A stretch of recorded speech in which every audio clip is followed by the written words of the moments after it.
अध्याय 151 अभिभावकों से मुलाकात। चेन पिंगोन ने ताबीज के भीतर की शक्ति को ध्यानपूर्वक महसूस किया। उन्हें पूरा यकीन था कि हेतियान जैद ताबीज में ऐसी शक्ति समाहित है जिसे 5 बार सक्रिय किया जा सकता है, यानी यह उपयोगकर्ता की सुरक्षा को 5 गुना तक बढ़ा सकता है। सुरक्षा का ये स्तर पहले से ही काफी उच्च है। इसके अलावा ये भी ध्यान देने योग्य है कि हेतियान जेड के इस टुकड़े की गुणवत्ता शुरू से ही उच्च नहीं थी और इसे खरीदने की लागत केवल 1000 युआन से थोड़ी अधिक थी। इसके अलावा इसे हेतियान की एक जेड की दुकान से खरीदा गया था। अगर इसी तरह के अन्य स्रोत होते तो कीमत शायद और भी कम होती। आप इसे दुकान से 1000 युआन में खरीद सकते हैं, और यदि आपके पास किसी थोक विक्रेता से इसे खरीदने का कोई माध्यम है, तो इसकी कीमत शायद कुछ 100 युआन या कुछ दर्जन युआन ही होगी। आखिरकार, जेड से बनी कलाकृतियों की कीमत में अत्यधिक हेरफेर होने की संभावना स्वाभाविक रूप से अधिक होती है। चेन पिंगोन ने हेतियान जेड के ताबीज बनाना जारी रखा। वैसे भी इन ताबीजों को बनाने में उसे ज्यादा मेहनत नहीं करनी पड़ी। चेन पिंगोन ने तेजी से एक के बाद एक कई ताबीज बनाए। साधारण ताबीज बनाने के बाद अगला चरण उच्च गुणवत्ता वाले ताबीज बनाना होता है। शेष ताबीज अपेक्षाकृत महंगे हेतियान जेड से बने हैं, जिनकी कीमत प्रत्येक की 10,000 युआन है। चेन पिंगोन ने महंगे ताबीज का इस्तेमाल किया और वाकई यह अधिक प्रभावी साबित हुआ। उच्च गुणवत्ता वाले हेतियन जेड से बने ये ताबीज 6 से 7 गुना तक सुरक्षा प्रदान करते हैं। गुणवत्ता जितनी बेहतर होगी, ताबीज उतनी ही अधिक शक्ति उत्पन्न कर सकेगा। बेशक ये कथन सटीक नहीं है। सटीक कथन ये होना चाहिए कि हेतियन जेड की गुणवत्ता जितनी अधिक होगी, वह उतना ही अधिक बल सहन कर सकता है और उतनी ही अधिक बार उसका उपयोग किया जा सकता है। अगर भविष्य में हमें बेहतरीन गुणवत्ता वाला मटन फैट जेड मिल जाए, तो इसका प्रभाव शायद और भी बेहतर होगा। चेन पिंगोन ने ताबीज लिया, नीचे गई, कार में बैठी और लिन वानजुन का घर का पता दिया। लिन वानजुन को ढूंढने जाने से पहले ही चेन पिंगोन ने उसे फोन कर दिया था। ये जानते हुए कि लिन वानजुन घर पर है, चेन पिंगोन उससे मिलने के लिए कार से रवाना हुई। लिन वानजुन का घर एक शहरी गांव में है। वहां आप केवल मुख्य सड़क के बाहरी हिस्से तक ही गाड़ी चलाकर जा सकते हैं, और चेन पिंगोन को अंदर की गलियों से होते हुए पैदल ही जाना पड़ता है। कुछ ही देर में चेन पिंगोन लिन वानजुन के घर के दरवाजे पर पहुंच गई। चेन पिंगोन का फोन मिलने के बाद लिन वानजुन पहले से ही दरवाजे पर इंतजार कर रही थी। चेन पिंगोन को आते देख लिन वानजुन मुस्कुराए और हाथ हिलाया। उन दोनों के बीच का रिश्ता पहले से कहीं अधिक घनिष्ठ हो गया है, और पहले जो अपरिचितता का भाव था वो पूरी तरह से खत्म हो चुका है। तुम यहाँ क्यों हो? लिन वानजुन चेन पिंगोन के पास गई और धीरे से पूछा। मुझे तुम्हारी बहुत याद आती है, चेन पिंगोन ने गहरे स्नेह से कहा।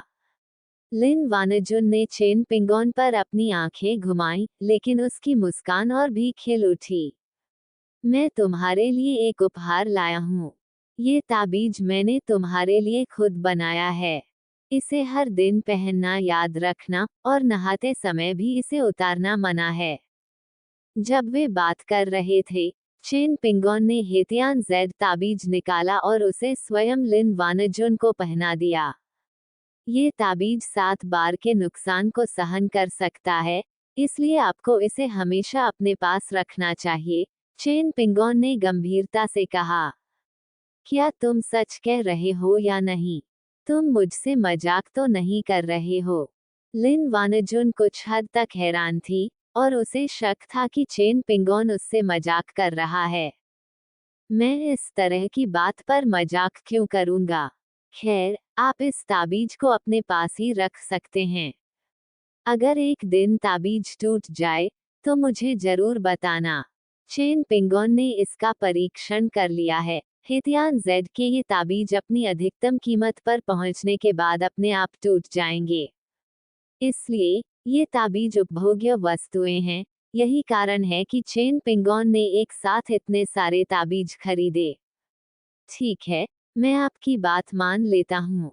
लिन वानजुन ने धीरे से सिर हिलाया।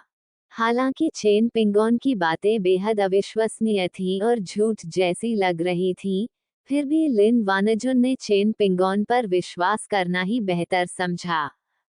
ये आपके परिवार के लिए कुछ और ताबीज हैं। हर व्यक्ति के लिए एक, और उन्हें याद दिलाएं कि वे इन्हें अपने शरीर के करीब रखें। चेन पिंगोन ने एक थैला निकाला जिसमें कई छोटे छोटे डिब्बे थे, और हर डिब्बे में एक ताबीज था। लिन वानजुन को दिया गया हेतियान जेड एक काफी उत्तम कृति थी, जिसकी कीमत दसियों हजार युआन थी। हालांकि लिन वानजुन के माता पिता और छोटे भाई बहनों को दिए गए ताबीज इतने महंगे नहीं थे, जिनकी कीमत कुछ हजार युआन प्रति ताबीज थी।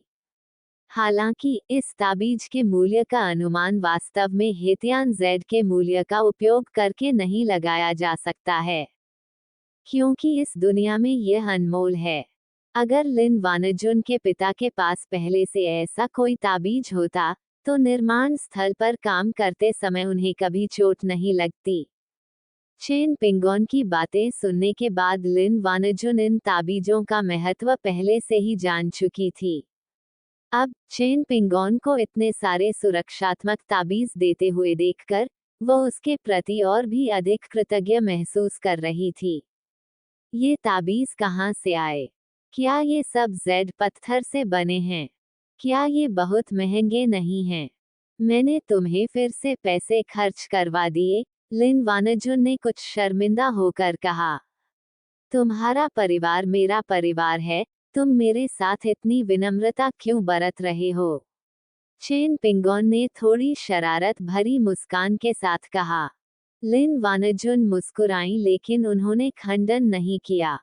वैसे थोड़ी देर में मुझे अपना पहचान पत्र दे देना, मैं तुम्हारा हवाई टिकट खरीद लूंगा। हम कुछ दिनों में रवाना हो जाएंगे। मैं तुम्हें पहले राजधानी के स्कूल में भेजूंगा। चेन पिंगोन ने बात की। लिन वानजुन ने मना नहीं किया, बल्कि बस ठीक है कहा। चेन पिंगोन के आने की खबर सुनकर लिन वानजुन के माता पिता ने उनका गर्मजोशी से स्वागत किया। हालांकि दोनों के बीच संबंध अभी तक औपचारिक रूप से स्थापित नहीं हुआ है, लेकिन लिन वानजुन के माता पिता चेन पिंगोन को पहले से ही आधा दामाद मानते हैं। इसके अलावा लिन वानजुन के माता पिता जानते हैं कि चेन पिंगोन अमीर है, और अब वे वास्तव में उम्मीद कर रहे हैं कि लिन वानजुन जल्द से जल्द चेन पिंगोन के साथ मिल जाए। चेन पिंगोन लिन वानजुन के साथ ज्यादा देर नहीं रुका, उसने उसका पहचान पत्र लेने के बाद वहां से चला गया। आजकल हवाई जहाज के टिकट खरीदना काफी मुश्किल हो गया है, इसलिए टिकट खरीदने के लिए आपको लिन वानजुन का पहचान पत्र साथ ले जाना होगा। अगर ऐसा भविष्य में होता, तो आप सीधे अपने फोन से हवाई जहाज के टिकट खरीद सकते थे, जो कि कहीं अधिक सुविधाजनक होता। चेन पिंगोन सोच रहा था कि उसे जल्द से जल्द एक स्मार्टफोन विकसित करना चाहिए। हालांकि यह ऐसी चीज है जिसके बारे में केवल सोचा जा सकता है। स्मार्टफोन बनाना इतना आसान नहीं है। स्मार्टफोन की तो बात ही छोड़िए, आजकल डेस्कटॉप कंप्यूटर भी बेहद खराब प्रदर्शन कर रहे हैं। उन्हें डेस्कटॉप कंप्यूटर बनाने में ही काफी मुश्किल होगी, स्मार्टफोन बनाना तो दूर की बात है। स्मार्टफोन का विकास करना वास्तव में एक लंबा और कठिन कार्य है। लिन वानजुन के घर छोड़ने के बाद चेन पिंगोन ने ली मेंग्युन को फिर से बुलाया। इसके बाद वे सीधे कार से ली मेंग्युन के घर गए। चेन पिंगोन के आने की जानकारी होने पर ली मेंग्युन की मां पहले से ही घर पर इंतजार कर रही थी। हालांकि ली मेंग्युन के पिता, निदेशक ली, काम में व्यस्त थे और उनके पास चेन पिंगोन का घर पर इंतजार करने का समय नहीं था। चेन पिंगियान कार से तेजी से ली मेंग्युन के घर पहुंची। ली मेंग्युन का परिवार भी एक विला में रहता है, लेकिन यह एक पुराने जमाने का विला है, शायद काफी पुराना।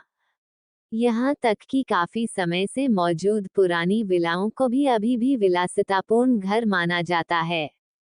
ली मेंग्युन जिस घर में रहती है, उसे देखकर ही उसके परिवार की आर्थिक स्थिति का अंदाजा लगाया जा सकता है। चेन पिंगान ने ली मेंग्युन की मां से भी दोबारा मुलाकात की। मैं ली मेंग्युन की मां से पहले भी मिल चुका था, जब हम स्कूल में पढ़ते थे। ली मेंग्युन की मां का नाम लुओ शेंगमेई है। लुओ शेंगमेई कोई साधारण गृहिणी नहीं है, बल्कि एक सशक्त महिला है जो अपनी खुद की कंपनी की मालकिन है और उसे एक बड़ा व्यवसाय बना चुकी हैं। ली मेंग्युन अपनी मां की कमाई की क्षमता के कारण एक समृद्ध जीवन जीने में सक्षम है।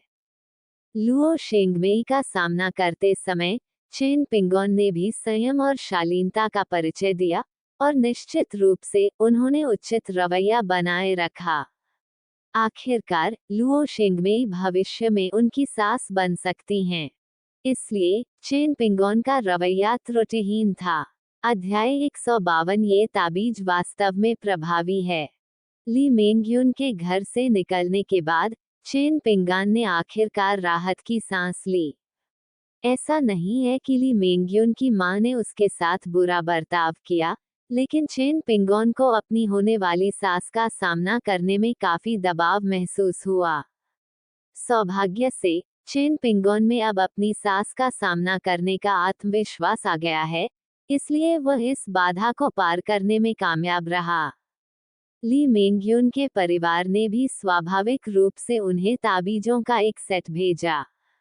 ली मेंग्युन ने सबसे उत्तम ताबीज पहना था, जबकि उसके माता-पिता साधारण ताबीज का इस्तेमाल करते थे। हालांकि चाहे वह सबसे अच्छा ताबीज हो या साधारण, उसके प्रभाव वास्तव में बहुत अलग नहीं होते हैं। ली मेंग्युन के माता-पिता ऐसी बातों में विश्वास करते हैं या नहीं, ये बात अप्रासंगिक है। किसी भी सूरत में चेन पिंगोन ने ली मेंग्युन से कहा कि वह ताबीज को हर दिन अपने साथ रखे। अगर ली मेंग्युन अवज्ञा करती है और ताबीज नहीं पहनती है, और उसके साथ फिर से कुछ हो जाता है, तो चेन पिंगोन के पास उसकी मदद करने का कोई तरीका नहीं होगा। इसे केवल दूसरों के भाग्य का सम्मान करना ही कहा जा सकता है। आशा है कि ली मेंग्युन मेरी बात सुनेगी और ताबीज को अपने पास रखेगी। ली मेंग्युन को चेन पिंगान द्वारा दिया गया ताबीज पसंद आया, लेकिन उसे चेन पिंगान की बातों पर पूरी तरह से विश्वास नहीं हुआ। ली मेंग्युन को तो इस बात पर यकीन ही नहीं हुआ, बल्कि लुओ शेंगमेई ने भी इसे दिल पर नहीं लिया। हालांकि चूंकि ये चेन पिंगोन द्वारा दिया गया ताबीज है, इसलिए इसे कुछ समय के लिए पहनना चाहिए। इसलिए माँ और बेटी दोनों ने चेन पिंगोन द्वारा दिए गए ताबीज अपने पास रखे। दोपहर में माँ और बेटी कार से खरीदारी करने निकली। स्कूल शुरू होने का समय नजदीक आता जा रहा था। माँ और बेटी ने ली मेंग्युन के स्कूल जाने के दौरान इस्तेमाल होने वाली कुछ चीजें खरीदने के लिए बाहर जाने की योजना बनाई थी। विश्वविद्यालय जाना हाई स्कूल जाने से बिल्कुल अलग है। मेरा हाई स्कूल घर के इतना करीब था कि मैं हर दिन घर जाता था और ली मेंग्युन को हर दिन देख सकता था। मूलतः किसी प्रकार की तैयारी की आवश्यकता नहीं है, लेकिन इस बार विश्वविद्यालय जाने के लिए बहुत अधिक तैयारी की आवश्यकता है। कार पार्क करने के बाद माँ और बेटी बाहर निकली और पैदल चलने वाली सड़क पर हाथ में हाथ डालकर टहलने लगी। ली मेंग्युन बहुत खुश थी और वह जो कुछ भी देख रही थी, सब कुछ खरीदना चाहती थी।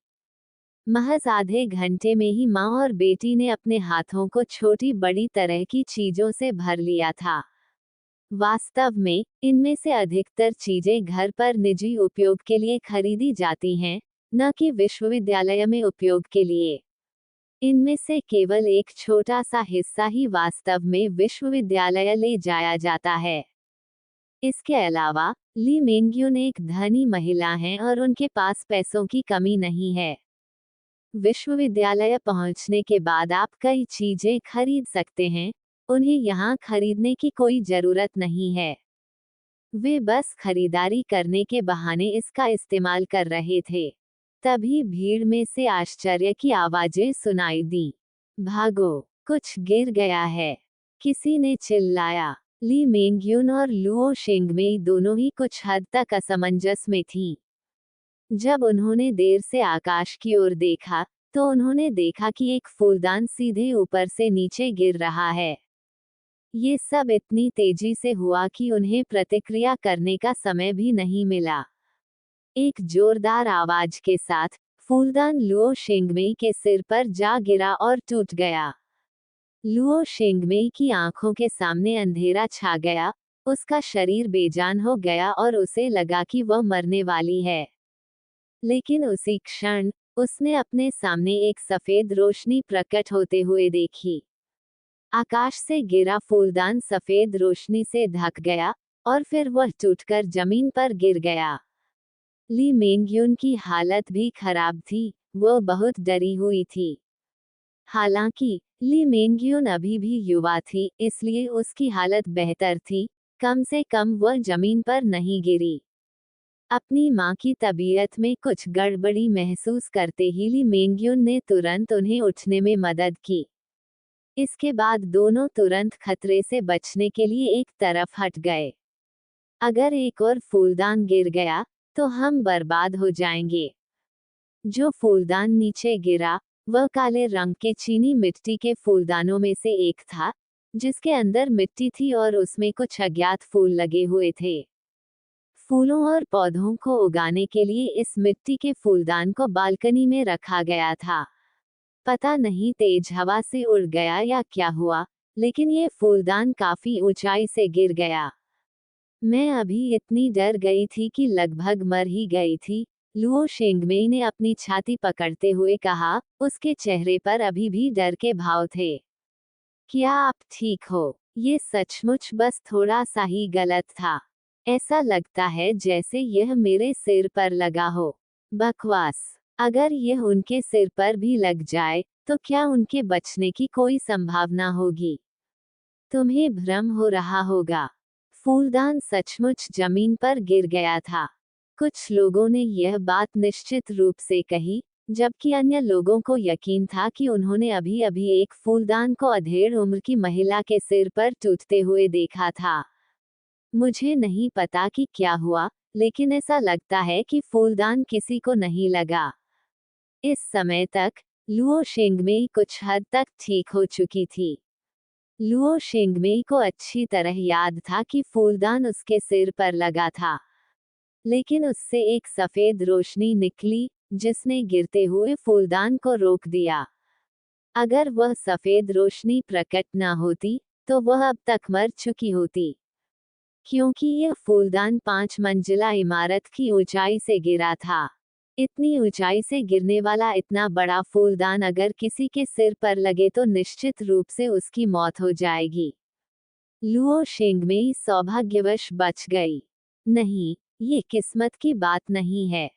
लुओ शेंगमेई को शुरू में लगा कि वह भाग्यशाली है, लेकिन जल्द ही वह बेहोश हो गई, इसलिए ये सिर्फ अच्छी किस्मत नहीं थी। उसके द्वारा पहने गए ताबीज ने ही कमाल किया। लुओ शेंगमेई ने झटपट अपना ताबीज निकाल लिया। उसे लगा कि जेड पत्थर बहुत सुंदर नहीं है, इसलिए उसने इसे अपने गले में नहीं पहना, बल्कि सीधे अपनी जेब में रख लिया। सौभाग्यवश लुओ शेंगमेई अभी भी ताबीज अपने साथ रखती थी। भले ही इसे गले में न पहना जाए, फिर भी इसे शरीर पर पहना जाता है, इसलिए इसका प्रभाव वही रहता है। लुओ शेंगमेई ने ताबीज निकाला और तुरंत हेतियान जेड पर एक दरार देखी। इसके अलावा सुनहरे अक्षरों की चमक पहले की तुलना में थोड़ी कम हो गई थी। ताबीज ने कमाल कर दिया, लुओ शेंगमेई ने अविश्वास से कहा। ली मेंग्युन ने ये सब देखा और वह भी अविश्वास से भर गई। सभी को आश्चर्यचकित करते हुए चेन पिंगोन द्वारा दिया गया ताबीज वास्तव में काम कर गया। इसके अलावा इसी ताबीज की शक्ति के कारण उसने अपनी मां की जान बचाई थी। चेन पिंगोन उसकी मां का रक्षक था। ली मेंग्युन मन ही मन चुपचाप सोचने लगी। लुओ शेंगमेई ने व्यंग्यात्मक मुस्कान के साथ कहा, मुझे लगा कि चेन पिंगोन सिर्फ शेखी बघार रहा था। उसने कहा था कि उसने हमें जो ताबीज दिए हैं वे असली हैं और वास्तव में हमारी रक्षा कर सकते हैं। मुझे उसकी एक भी बात पर विश्वास नहीं है। मुझे कभी उम्मीद नहीं थी कि चेन पिंगोन ने जो कहा वह वास्तव में सच होगा। उन्होंने हमें जो ताबीज दिए थे वे सचमुच काम कर गए। इस ताबीज ने मेरी जान बचाई। लुओ शेंगमेई के बोलने के बाद उन्होंने अपनी बेटी ली मेंग्युन की ओर मुड़कर देखा। लुओ शेंगमेई ने मुस्कुराते हुए कहा, बेटी, ये तुम्हारे लिए एक शानदार अवसर है। मौका मिलते ही इसे जरूर भुना लेना। माँ, आप क्या कह रही हैं? ली मेंग्युन ने नखरे से कहा, उसका चेहरा लाल हो गया था। मुझे पहले लगता था कि चेन पिंगोन एक होनहार लड़का है जो बहुत पैसा कमा सकता है। अब मुझे एहसास हुआ कि मैंने उसे कमाका था। तुम दोनों सहपाठी थे, इसलिए एक दूसरे को अच्छी तरह जानते हो। ये कहना गलत नहीं होगा कि तुम बचपन के प्रेमी हो। वह काबिल है, पैसा कमाता है और तुम्हारा बहुत ख्याल रखता है। ऐसे अच्छे आदमी को तुम बिल्कुल भी खो नहीं सकती। लुओ शेंगमेई ने उसके कान में फुसफुसाते हुए कहा। माँ, मुझे पता है, ली मेंग्युन ने धीरे से, लगभग नखरे से कहा, हालांकि उसका दिल पहले से ही मीठी खुशी से भरा हुआ था। अध्याय 153 ससुराल वालों की बैठक। पुलिस स्टेशन से अंकल हेड थोड़ी देर बाद ही वहां पहुंच गए। आखिरकार इतने बड़े फूलदान को नीचे फेंके जाने और लगभग किसी राहगीर को लगने से गंभीर परिणाम होना तय है। इस मामले को गंभीरता से निपटा जाना चाहिए। सौभाग्य से कोई भी हताहत नहीं हुआ और अभी भी गलती सुधारने का मौका है। ली मेंग्युन और उनकी बेटी भी बेहद डर गई थी और खरीदारी में उनकी रुचि पूरी तरह खत्म हो गई थी। बयान देने के बाद वे जल्दी से घर चली गईं। घर लौटने के बाद ली मेंग्युन ने चेन पिंगोन को फोन किया और उसे रास्ते में हुई घटना के बारे में बताया और ताबीज के बारे में भी पूछा। चेन पिंगोन ने ताबीज के बारे में संदेश दोहराया और ली मेंग्युन को फिर से बताया कि उसे ताबीज हमेशा अपने साथ रखना चाहिए। इस बार ली मेंग्युन और उसकी मां गंभीर हो गईं और अब उन्हें यकीन हो गया था कि ताबीज असली है। उनके पास पहले से ही ताबीज है और वे इसे सावधानीपूर्वक ले जा रहे हैं। फोन रखने के बाद चेन पिंगोन गहरी सोच में डूब गई। मैंने अपने पिछले जन्म में कभी नहीं सुना था कि ली मेंग्युन की मां को फूलदान से चोट लगी थी। तो सवाल यह है, क्या ली मेंग्युन की मां को पिछले जन्म में किसी फूलदान से चोट लगी थी? इसकी संभावना बहुत कम है कि यह मौजूद ही नहीं है। मुझे पिछले जन्म में कभी किसी चीज से चोट क्यों नहीं लगी, लेकिन इस जन्म में चोट लग गई। हालांकि परिणाम वही रहा, कुछ भी गलत नहीं हुआ, लेकिन प्रक्रिया बदल गई। क्या इसे ही बटरफ्लाई इफेक्ट कहा जाता है? आपको ये पता होना चाहिए कि चेन पिंगोन और ली मेंग्युन के पिछले जन्म में इस तरह का कोई संबंध नहीं था। इसलिए ली मेंग्युन और उसकी मां शायद अपने पिछले जीवन में इस समय खरीदारी करने नहीं गई होंगी और निश्चित रूप से उन्हें गिरा हुआ फूलदान भी नहीं मिला होगा। इसलिए चेन पिंगोन के प्रकट होने से प्रारंभिक घटनाओं में बदलाव आया, जिसके परिणामस्वरूप बाद की घटनाओं में भी उसी के अनुरूप परिवर्तन हुए। इस प्रकार तितली प्रभाव उत्पन्न हुआ। मुझे नहीं पता कि मेरी उपस्थिति भविष्य को कितना बदल देगी, चेन पिंगोन ने मन ही मन कहा। अब जब बात यहाँ तक पहुँच गई है, तो चेन पिंगोन के मन में स्वाभाविक रूप से कोई और विचार नहीं होंगे। आखिरकार जिस क्षण वह प्रकट हुआ, उसी क्षण से दुनिया में सूक्ष्म परिवर्तन पहले ही हो चुके थे। अगर चेन पिंगान कुछ भी न करे तब भी दुनिया बदल जाएगी। चेन पिंगोन उस अज्ञात परिवर्तन को अपने रास्ते में बाधा नहीं बनने दे सकता था। वह बेहतर जीवन की तलाश जारी रखेगा, भले ही उसके कार्यों से भविष्य बदल जाए। भगवान ने उन्हें जीवन का दूसरा मौका दिया और वे इस अनमोल अवसर को व्यर्थ नहीं जाने देंगे। इस बारे में सोचते हुए चेन पिंगोन को अचानक ज्ञानोदय का एहसास हुआ। 2 दिन पलक झपकते ही बीत गए। आज ही के दिन चेन पिंगान लिन वानजुन को स्कूल छोड़ने गई थी। चेन पिंगान ने ली मेंग्युन से संपर्क किया था और उसे पता था कि ली मेंग्युन के माता पिता उसे विश्वविद्यालय भेजेंगे। इसलिए चेन पिंगान को ली मेंग्युन के बारे में चिंता करने की जरूरत नहीं है। लेकिन लिन वानजुन के लिए यह अलग है। लिन वानजुन के पिता अभी भी अपनी चोटों से उबर रहे हैं और उनकी मां को उनके छोटे भाई बहनों की देखभाल करनी पड़ती है। इसलिए घर पर मौजूद माता पिता घर से बाहर नहीं जा सकते। बेशक चेन पिंगान को लिन वानजुन को स्कूल ले जाना होगा। इसके अलावा चेन पिंगोन को लिन वानजुन की वाकई चिंता थी। ये लड़की देखने में तो काफी परिपक्व लगती थी, लेकिन असल में वह एक भोली भाली लड़की थी।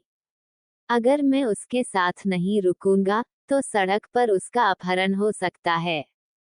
चेन पिंगोन का खुद को खतरे में डालने का कोई इरादा नहीं था, इसलिए उसने हवाई जहाज का टिकट खरीदा।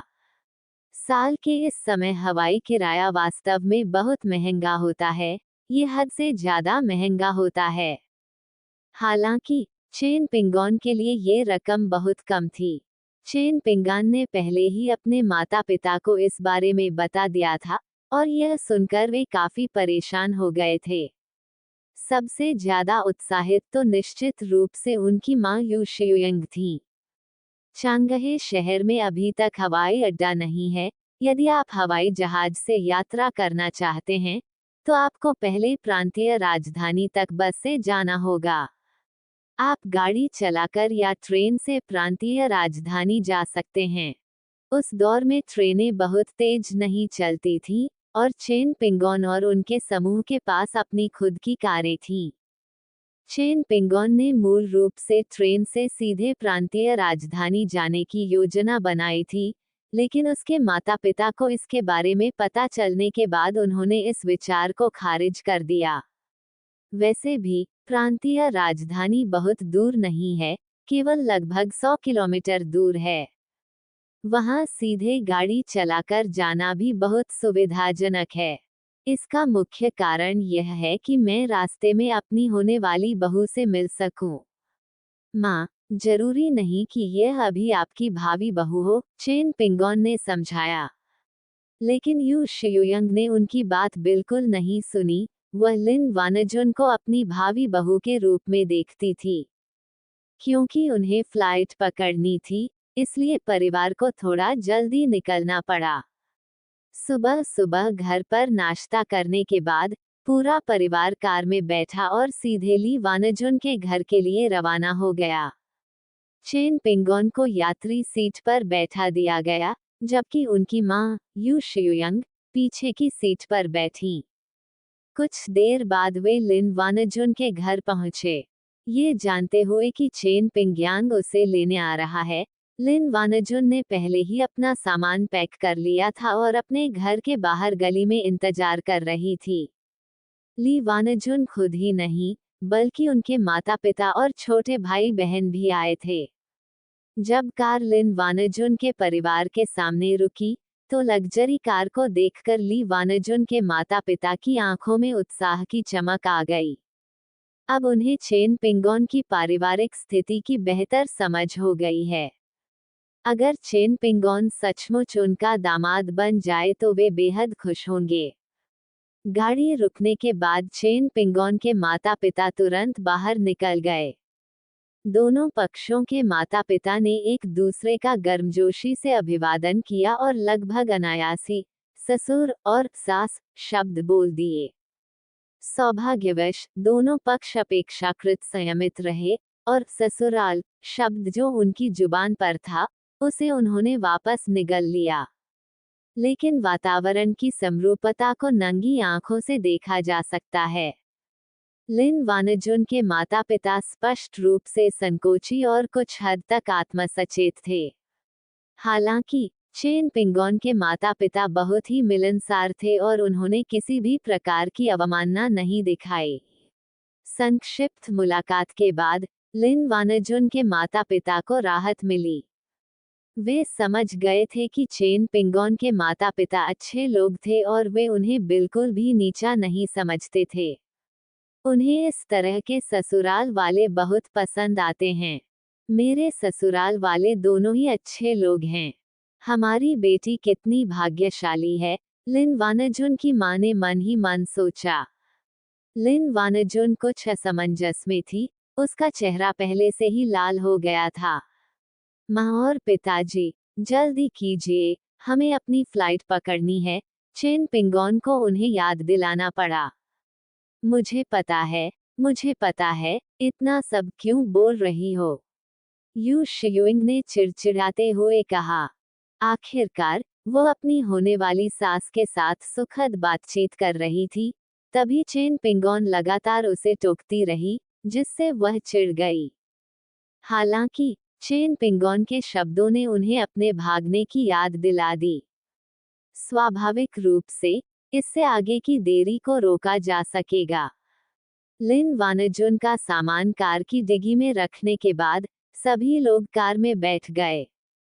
वाहन का चालक अनुभवी चेन गुओकिंग था और चेन पिंगोन यात्री सीट पर बैठी थी। यू शियुइंग ने लिन वानजुन का हाथ खींचा और पिछली सीट पर बैठ गई।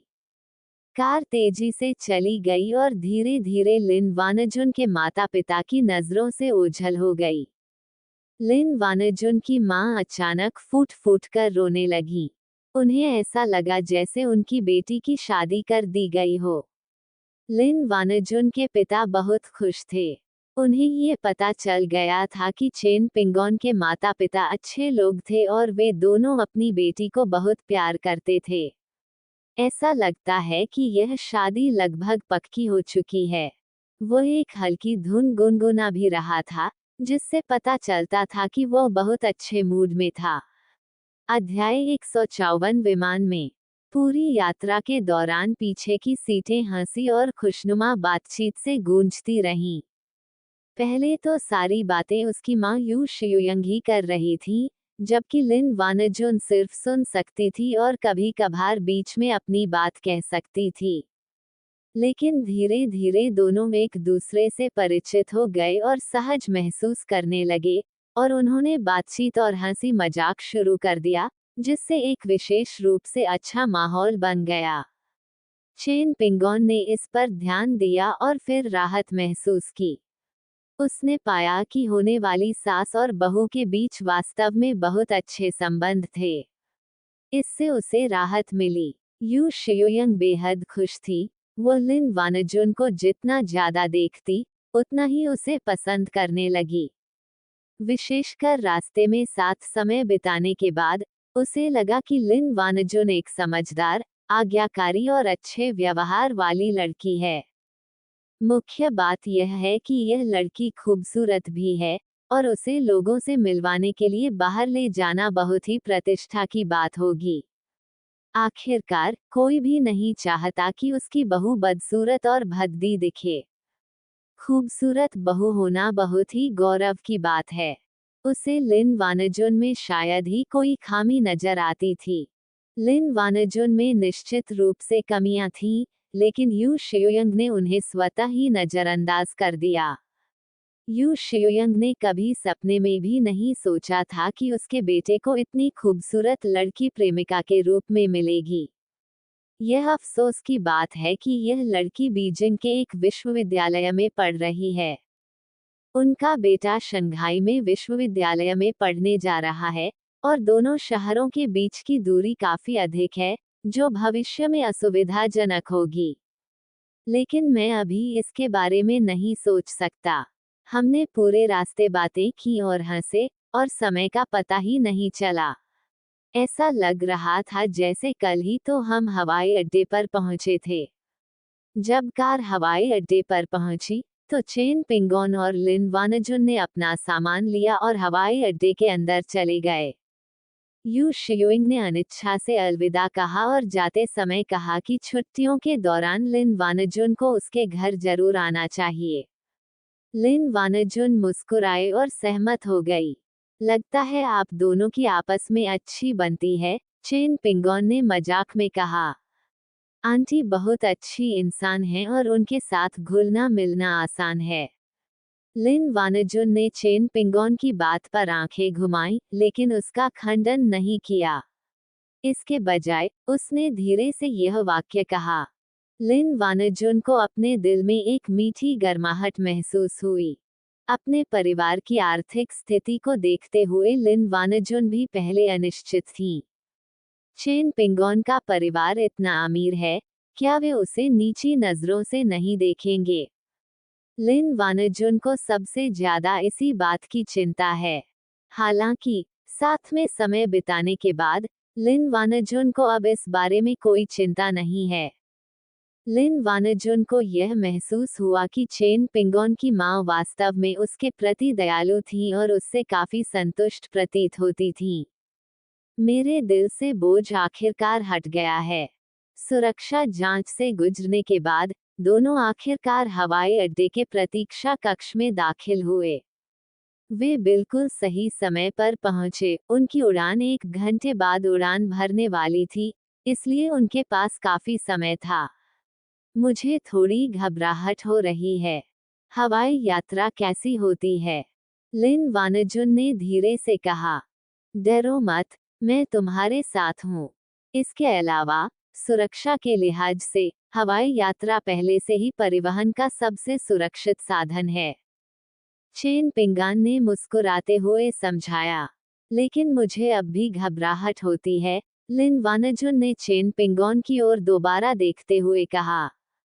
चेन पिंगोन मुस्कुराया, मानो वह लिन वानजुन का मतलब समझ गया हो, और धीरे से लिन वानजुन का छोटा हाथ अपनी हथेली में ले लिया। उनमें से किसी ने भी बोलना जारी नहीं रखा, लेकिन लिन वानजुन का दिल तुरंत शांत हो गया। विमान में चढ़ने के बाद लिन वानजुन ने उत्सुकता से चारों ओर देखा।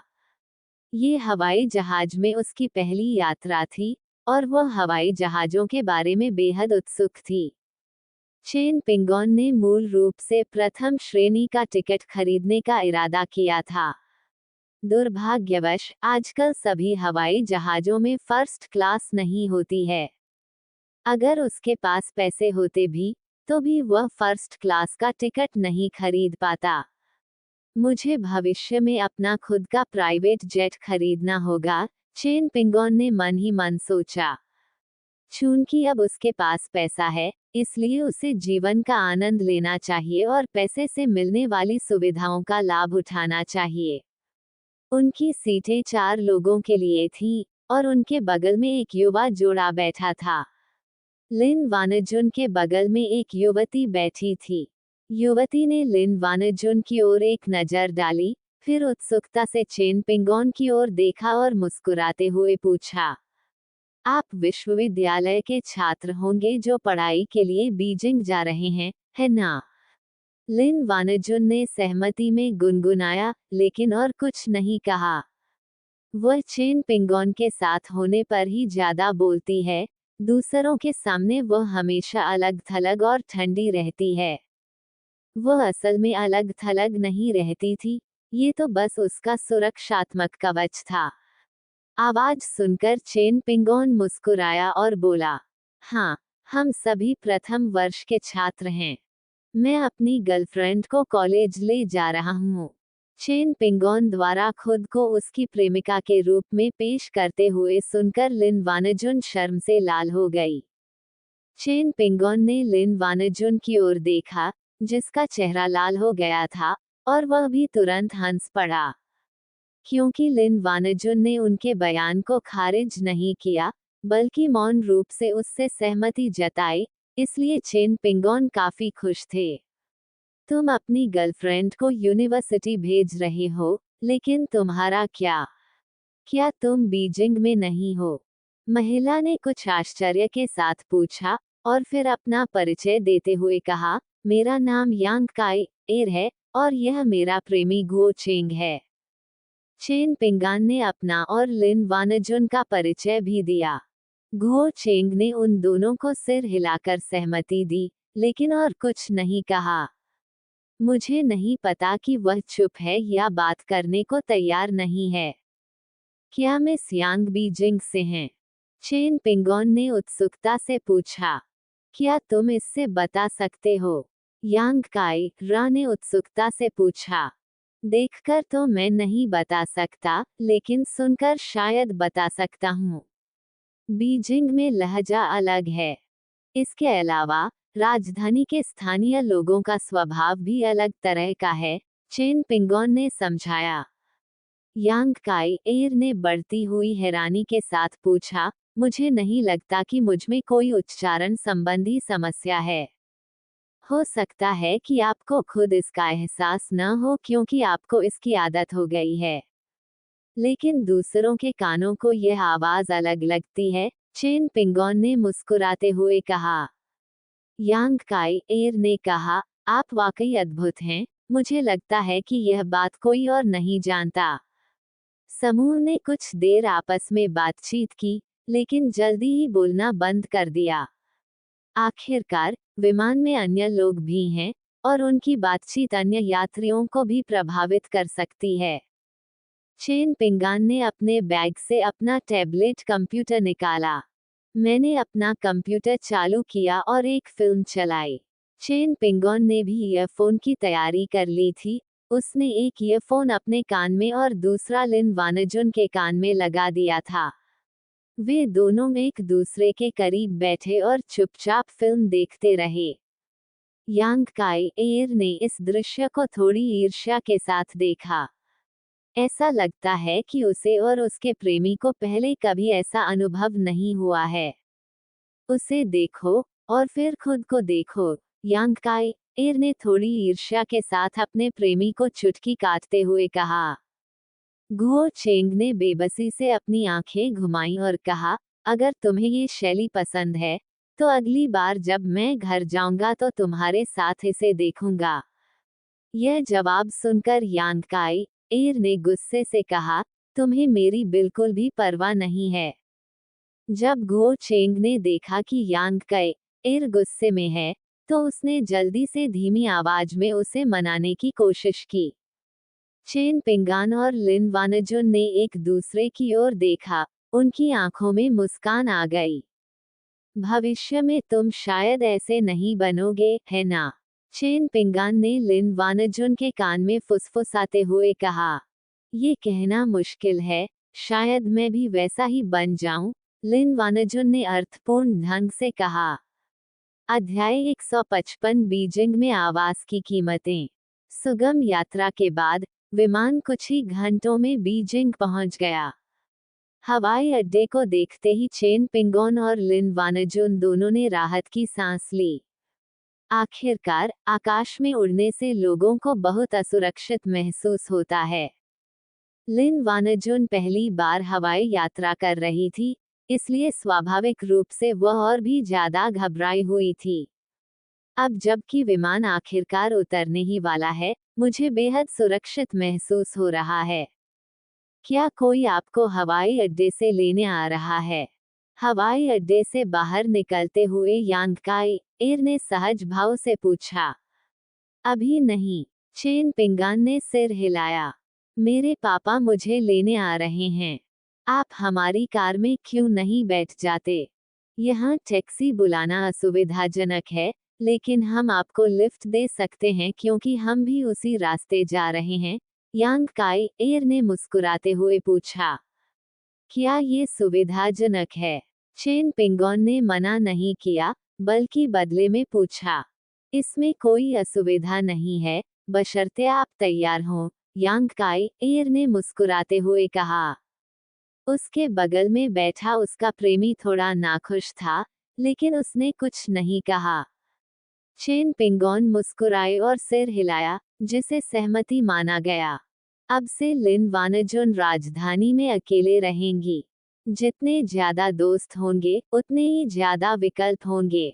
इसलिए चेन पिंगोन को भी इस मूल निवासी यांग काई एर के साथ अच्छे संबंध बनाने की उम्मीद थी। यांग काई एर ने विश्वविद्यालय से स्नातक की उपाधि प्राप्त कर ली है और काम करने के लिए बीजिंग लौट आई है। यांग काई एर का पारिवारिक पृष्ठभूमि काफी अच्छा है। उनके माता पिता दोनों व्यवसायी हैं और खबरों के अनुसार उनकी एक फैक्ट्री भी है, लेकिन वे वास्तव में क्या काम करते हैं यह अभी तक अज्ञात है। एयरपोर्ट के प्रवेश द्वार पर एक लैंड रोवर लोगों के एक समूह की ओर बढ़ी। यांग काई एर ने चेन पिंग आन के कान में कुछ फुसफुसाया। तब चेन पिंगोन को एहसास हुआ कि लैंड रोवर यांग काई एर के पिता की थी। लैंड रोवर तेजी से लोगों के समूह के बगल में आकर रुकी और ड्राइवर की सीट पर एक अधेड़ उम्र का आदमी बैठा था। यांग काई एर ने अपने पिता को प्रणाम किया और फिर उन्हें बताया कि दो दोस्त उसके साथ यात्रा करेंगे। ये लैंड रोवर इतनी बड़ी है कि इसमें 4 लोग आराम से बैठ सकते हैं। अपना सामान कार की डिग्गी में रखने के बाद समूह कार में बैठ गया। यांग काई एर का बॉयफ्रेंड यात्री सीट पर बैठा था। यांग काई एर, चेन पिंगोन और लिन वानाजुन पीछे की पंक्ति में बैठे थे। चेन पिंगोन बीच वाली सीट पर बैठी थी, जबकि लिन वानाजुन और यांग काई एर उनके दोनों ओर बैठी थीं। यांग काई एर के प्रेमी ने पीछे मुड़कर देखा, उसकी आंखों में ईर्ष्या की झलक थी। वो मुख्य रूप से चेन पिंगोन के अच्छे भाग्य से ईर्ष्या करता था। यांग काई एर पहले से ही बहुत खूबसूरत है और उसे एक महान सुंदरी माना जा सकता है, लेकिन वह लिन वानाजुन से 2 स्तर नीचे है। अब जब चेन पिंगोन 2 खूबसूरत महिलाओं के बीच बैठा है, तो उसे और भी ज्यादा जलन हो रही है। हालांकि वह बेवकूफ नहीं था। ऐसे समय में जलन होना स्वाभाविक था, लेकिन जाहिर है वह ऐसी बातें खुलकर नहीं कह सकता था। चेन पिंगान ने भी यांग काई एर के पिता का मुस्कुराते हुए अभिवादन किया। चेन पिंगोन ने उन्हें सीधे अंकल यांग कहकर पुकारा। उनका नाम भी काफी अनोखा था, उनका नाम यांग गुआंग था। मैं बस इतना ही कह सकता हूँ कि अंकल यांग के माता पिता ने अपने बेटे का नाम रखने में वाकई बहुत साहस दिखाया। उन्होंने तो उसका नाम यांग गुआंग रखने की भी हिम्मत की। जब अंकल यांग ने अपना नाम बताया, तो उन्होंने हंसते हुए कहा, मेरे पिता ज्यादा पढ़े लिखे नहीं थे। उन्हें नहीं पता था कि यांग गुआंग एक सम्राट का नाम था। उन्हें ये भी नहीं पता था कि उन्होंने ये नाम कहाँ से सुना था। उन्हें ये नाम अच्छा और भव्य लगा, इसलिए उन्होंने मेरा नाम रख दिया। मैं दशकों से यांग गुआंग नाम का इस्तेमाल करता आ रहा हूँ, और अब मुझे इसकी आदत हो गई है। यांग गुआंग एक अच्छा नाम है। बूढ़े आदमी को नाम चुनने में काफी महारत हासिल थी, चेन पिंगोन ने मुस्कुराते हुए कहा। अंकल यांग दिल खोलकर हंस पड़े। चलिए साथ में दोपहर का भोजन करते हैं, यह आपका स्वागत करने का एक अच्छा तरीका होगा। हम बीजिंग के स्थानीय निवासी हैं, इसलिए हमें कुछ आतिथ्य सत्कार दिखाना चाहिए, अंकल यांग ने गाड़ी चलाते हुए कहा। अगर आपका यही मतलब है, तो मैं पीछे नहीं हटूंगा। वैसे मेरी प्रेमिका भी भविष्य में बीजिंग में पढ़ाई करेगी, इसलिए अंकल यांग और सिस्टर यांग को उसका अच्छे से ख्याल रखना होगा, चेन पिंगोन ने मुस्कुराते हुए कहा। कोई दिक्कत नहीं। हालांकि मैं कोई बड़ा आदमी नहीं हूँ, लेकिन मेरे कुछ संपर्क जरूर हैं। भविष्य में अगर आपको बीजिंग में कोई परेशानी हो तो बस मुझे फोन कर देना, अंकल यांग ने कहा। यांग काई एर के प्रेमी ने कई बार बीच में बोलने की कोशिश की, लेकिन उसे कुछ भी कहने का कोई तरीका नहीं सूझा। इसके विपरीत चेन पिंगोन और यांग गुआंग खुशी खुशी बातें कर रहे थे। जैसे ही लिन वानाजुन ने चेन पिंगोन को लगातार बोलते हुए देखा, उसके मन में एक विशेषण उभर आया। इस शब्द का प्रयोग चेन पिंगोन ने पहले भी किया था। इसे सामाजिक उत्कृष्टता सिंड्रोम कहा जाता है।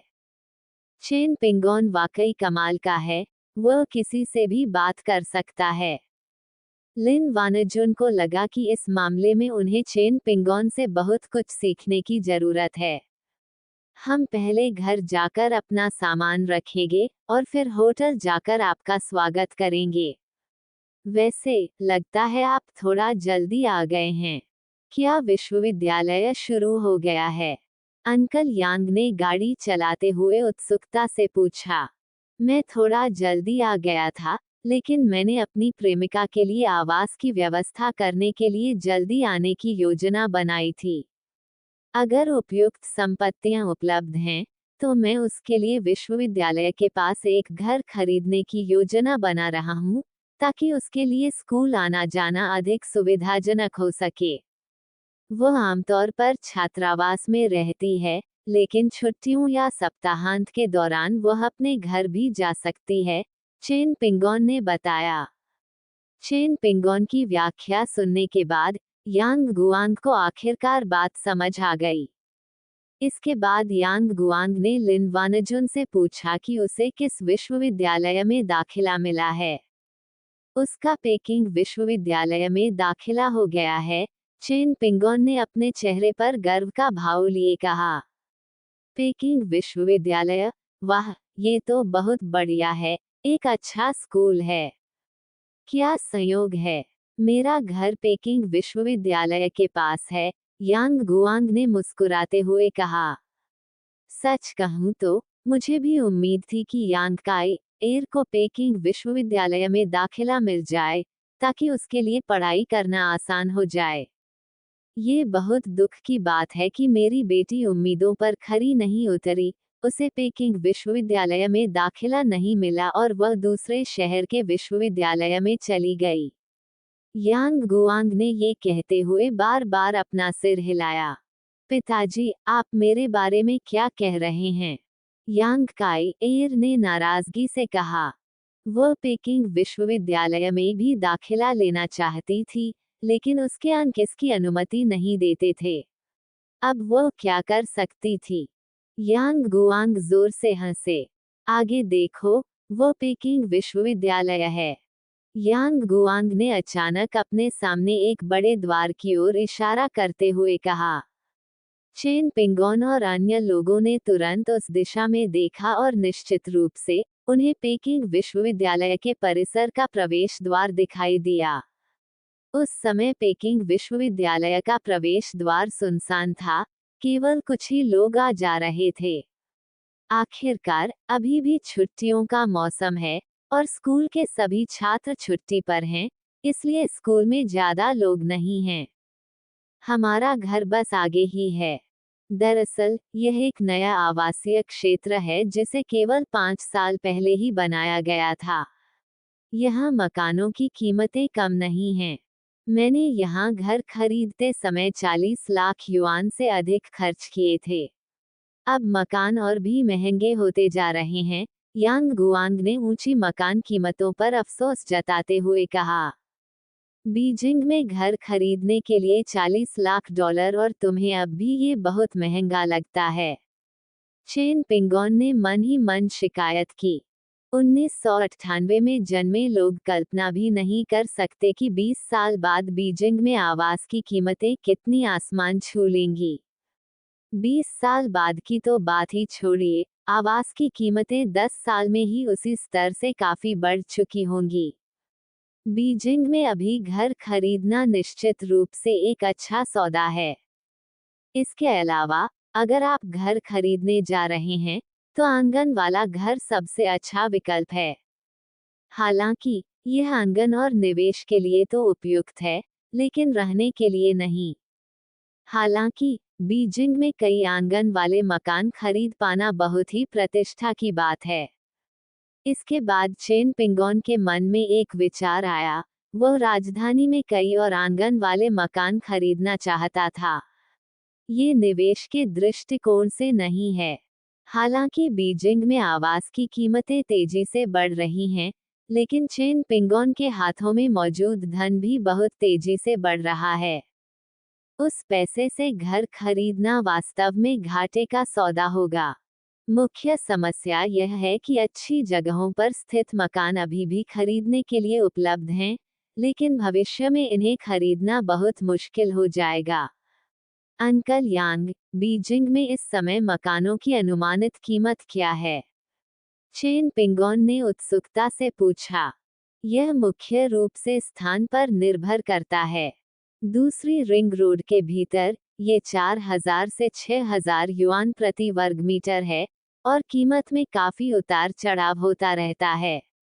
हम अब नॉर्थ फोर्थ रिंग रोड पर हैं। यहाँ आसपास मकानों की कीमतें काफी कम हैं, लगभग 2,000 युआन प्रति वर्ग मीटर। हमारा घर एक विला है, इसलिए यह अधिक महंगा है। अगर यह एक सामान्य घर होता तो कीमत बहुत कम होती, अंकल यांग ने लापरवाही से कहा। ये सुनकर यांग काई एर का प्रेमी दंग रह गया। वह जानता था कि यांग काई एर का परिवार धनी था, लेकिन उसे इतनी अधिक धनी होने की उम्मीद नहीं थी। मुझे कभी उम्मीद नहीं थी कि बीजिंग में आवास की कीमतें इतनी अधिक होंगी। अध्याय 156 बीजिंग में घर खरीदना। बीजिंग में आवास की कीमतें बहुत अधिक हैं। यांग काई एर के प्रेमी ने आश्चर्य से कहा। उन्होंने शुरू में बोलने की योजना नहीं बनाई थी, लेकिन वे इतने आश्चर्यचकित थे कि उन्होंने वे शब्द कह दिए। बीजिंग में आवास की कीमतें उतनी महंगी नहीं हैं। आवास की कीमतें अधिक होंगी या नहीं, ये भविष्य की संभावनाओं पर निर्भर करता है। आपको पता होना चाहिए कि यह राजधानी शहर है, एक ऐसी जगह जहां जमीन का हर इंच बेहद कीमती है। आपको लगता है कि अभी मकानों की कीमतें बहुत ज्यादा हैं, लेकिन भविष्य में ये और भी ज्यादा होंगी। अगर आपके पास पैसा है तो अभी कई घर खरीद लें, इससे आपको भविष्य में पैसों की चिंता नहीं करनी पड़ेगी। चेन पिंगान ने मुस्कुराते हुए कहा। युवा चेन, तुम्हारी नजर बहुत अच्छी है, यांग गुआंग ने मुस्कुराते हुए कहा। उन्होंने चेन पिंगोन के विचारों से भी पूरी तरह सहमति जताई। बीजिंग में आवास की कीमतें अभी सस्ती नहीं हैं, लेकिन भविष्य में वे निश्चित रूप से और महंगी हो जाएंगी। उन्होंने खुद बीजिंग में कई घर और कई दुकानें खरीदी हैं। भविष्य में अगर उनके सभी व्यवसाय विफल भी हो जाते हैं, तो भी इन दुकानों और संपत्तियों के दम पर वे वापसी कर सकते हैं। अमीर और गरीब के बीच का अंतर यही निहित है। भले ही आपको पता हो कि भविष्य में बीजिंग में घरों की कीमतें बढ़ेंगी, फिर भी यदि आप गरीब हैं तो आपके पास घर खरीदने के लिए पैसे नहीं होंगे। लेकिन अमीर लोगों के लिए यह अलग बात है। उदाहरण के लिए, यांग गुआंग जैसे धनी लोगों का मानना था कि राजधानी में आवास की कीमतें भविष्य में बढ़ेंगी, इसलिए उन्होंने बस एक घर खरीद लिया। चेन पिंगोन अब एक धनी व्यक्ति हैं, इसलिए वह स्वाभाविक रूप से जानते हैं कि भविष्य में बीजिंग में आवास की कीमतें कितनी तेजी से बढ़ेंगी। इसलिए वो कुछ उपयुक्त मकान भी खरीदेगा। एक तरफ तो यह व्यक्ति के आत्मसम्मान को संतुष्ट करता है, दूसरी तरफ इसे एक निवेश भी माना जा सकता है। यांग काई एर के प्रेमी ने तिरस्कार से अपने होंठ सिकोड़े, लेकिन उसने और कुछ नहीं कहा। हालांकि उन्हें यह विश्वास नहीं था कि चेन पिंगोन सही थे। आवास की कीमतें पहले से ही इतनी अधिक हैं कि भविष्य में इनका और अधिक बढ़ना असंभव है। मानव संज्ञानात्मक क्षमता की यही सीमा है। उन्हें लगता था कि आवास की कीमतें पहले से ही बहुत अधिक हैं, लेकिन उन्होंने कभी कल्पना नहीं की थी कि 10 या 20 वर्षों में वे और भी अधिक हो जाएंगी। अंकल यांग, मैं भी घर खरीदने की सोच रहा हूँ। क्या इस इलाके में आपकी कोई जान पहचान है? चेन पिंगोन ने पूछा। कोई बात नहीं, अगर आप घर खरीदना चाहते हैं तो मैं आपको किसी से मिलवा दूंगा, यांग गुआंग ने सारे वादे करते हुए कहा। आखिरकार वो बीजिंग का ही निवासी था, कई वर्षों से व्यापार में था और अमीर बनने वाले पहले लोगों में से एक था, इसलिए स्थानीय क्षेत्र में उसके अभी भी कुछ संपर्क थे। हम बहुत जल्दी आवासीय क्षेत्र में पहुंच गए। यह एक नवनिर्मित आवासीय क्षेत्र है और यह एक उच्च स्तरीय विला समुदाय है, इसलिए आसपास का वातावरण स्वाभाविक रूप से बहुत अच्छा है। कार एक अलग बने विला के सामने रुक गई। यह विला बहुत बड़ा नहीं है, लेकिन एक औसत परिवार के लिए इसे अभी भी एक आलीशान घर माना जाता है। वैसे, अगर आप कोई घर वापस लेना चाहते हैं, तो बगल वाले विला के बारे में आपका क्या विचार है? मैं इस विला के मालिक को भी जानता हूँ। उनका उपनाम ली है। वह ली नाम के एक बड़े व्यवसायी हैं। उनके व्यवसाय में कुछ समस्याएं आ गई हैं। विला का अभी अभी नवीनीकरण हुआ था और उन्हें इसमें रहने का मौका मिलने से पहले ही इसे बेचना पड़ रहा है। यांग गुआंग ने बगल वाले विला की ओर इशारा करते हुए कहा। चेन पिंगान ने अपना सिर घुमाया और बगल वाले विला की ओर देखा। बगल वाले विला का लेआउट यांग गुआंग के घर जैसा ही था।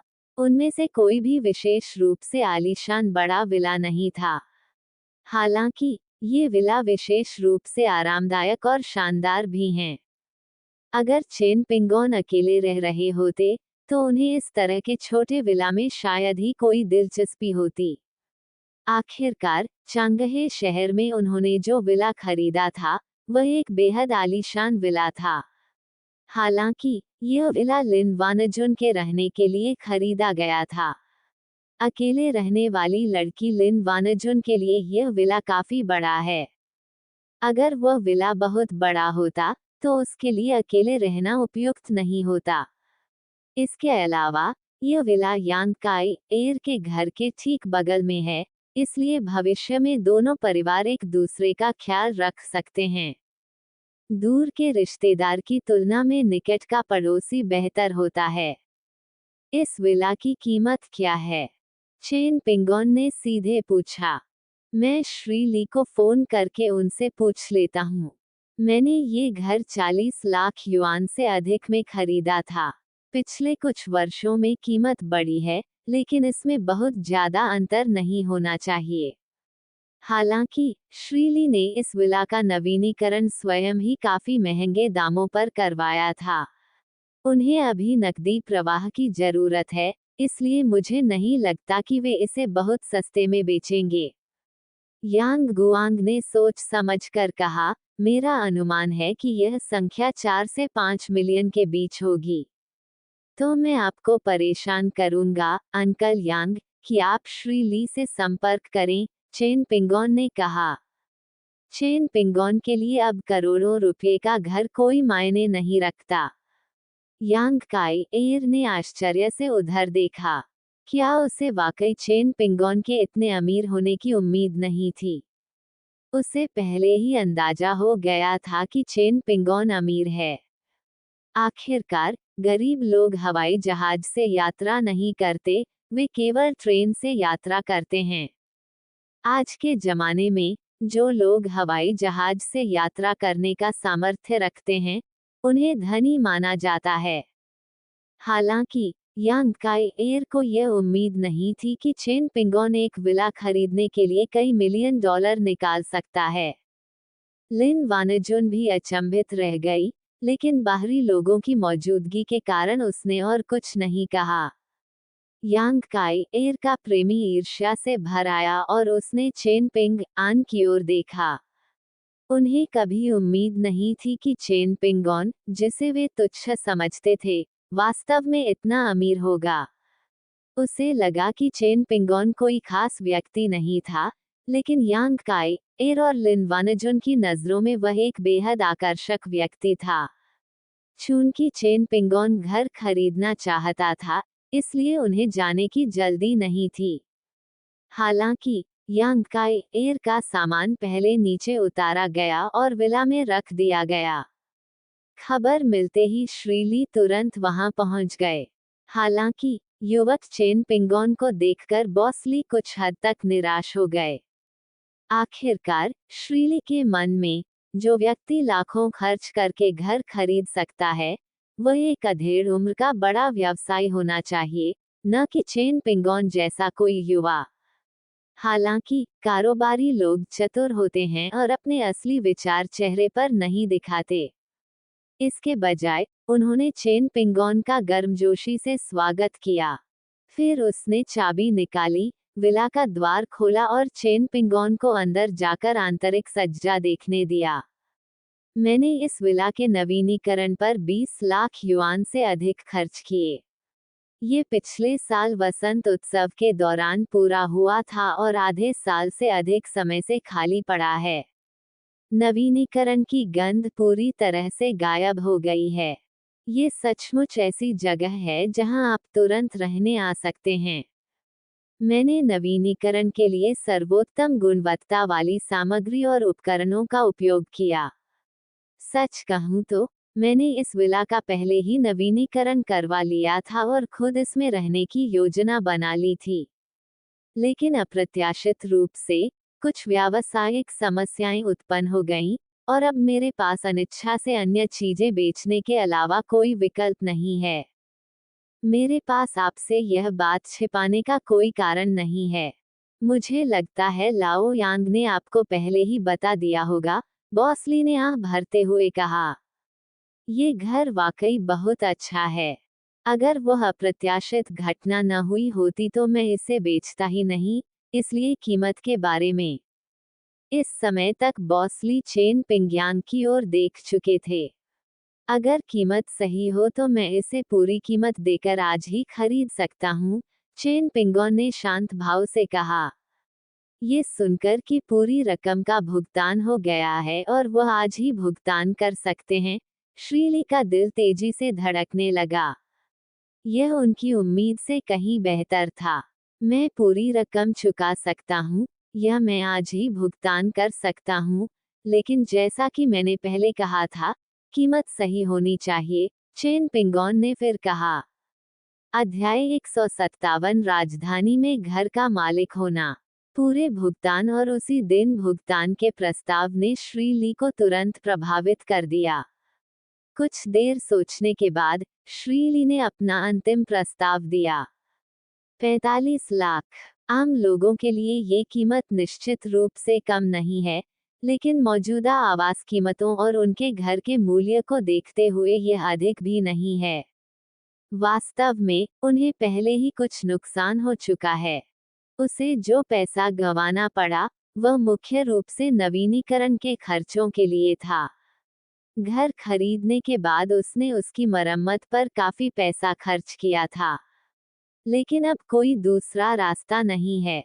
उनकी कंपनी मुश्किल में है और उसका कैश फ्लो लगभग खत्म होने वाला है। कंपनी को चलाने के लिए उन्हें पैसों की जरूरत है। चेन पिंगोन कीमत सुनकर बहुत खुश हुआ, क्योंकि यह उसके लिए बहुत अनुकूल थी। 40 लाख युआन में बीजिंग में एक विला खरीदा जा सकता था। मैंने तो कभी इसके बारे में सपने में भी नहीं सोचा था। हालांकि यह स्थान पहले से ही चौथी रिंग रोड के भीतर है, फिर भी ये पेकिंग विश्वविद्यालय के नजदीक है। ये स्थान कई लोगों के लिए बेहद फायदेमंद है। श्री ली बहुत उदार हैं, तो हम इसी कीमत पर सौदा कर लेंगे। क्यों न हम अभी जाकर औपचारिकताएं पूरी कर लें, चेन पिंगोन ने मुस्कुराते हुए कहा। चेन पिंगोन इस कीमत पर ऐसा घर खरीद पाने से बहुत उत्साहित था और वह जल्द से जल्द स्वामित्व हस्तांतरण पूरा करना चाहता था। कोई बात नहीं, श्री ली ने खुशी से कहा। फिर यांग गुआंग ने कहा, आप दोनों को थोड़ा और इंतजार करना चाहिए। अभी कितना समय हुआ है? अभी लंच का ब्रेक है, इसलिए आप इसे हाउसिंग मैनेजमेंट ऑफिस में नहीं करवा पाएंगे। चलिए पहले खाना खा लेते हैं, और आज मैं आपको लंच कराऊंगा। मुझे देखो, मैं समय का बिल्कुल ध्यान नहीं रख पा रहा हूँ, लेकिन मुझे आज तुम्हें दोपहर का खाना खिलाना ही होगा। श्री यांग और श्री चेन, आपके सहयोग के लिए बहुत बहुत धन्यवाद। आपने वास्तव में मुझे एक बड़ी समस्या से बाहर निकलने में मदद की है। मुझे आपको दोपहर का भोजन कराना चाहिए, श्री ली ने तुरंत कहा। एक भोजन पर ज्यादा खर्च नहीं होता, लेकिन अगर इससे रिश्ते मजबूत होते हैं तो यह अच्छी बात है। चेन पिंगोन इतनी कम उम्र में ही लाखों युआन खर्च करके एक विला खरीदने में सक्षम थे, इसलिए उनकी संपत्ति की कल्पना करना असंभव है। यांग गुआंग और बॉस ली दोनों ही चेन पिंगोन जैसे युवा प्रतिभाशाली व्यक्ति से दोस्ती करने के लिए बहुत इच्छुक थे। चेन पिंगोन और उनके साथी अब अपना सामान सीधे विला में रख सकते हैं। चाहे आज औपचारिकताएं पूरी हो पाएं या नहीं, चेन पिंगोन और उनका परिवार फिलहाल इस घर में रह सकता है।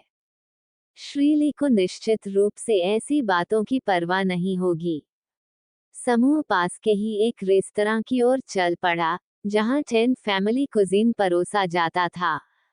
ये रेस्टोरेंट कुछ हद तक एक छिपी हुई जगह पर स्थित है, लेकिन ये बहुत लोकप्रिय और प्रसिद्ध है।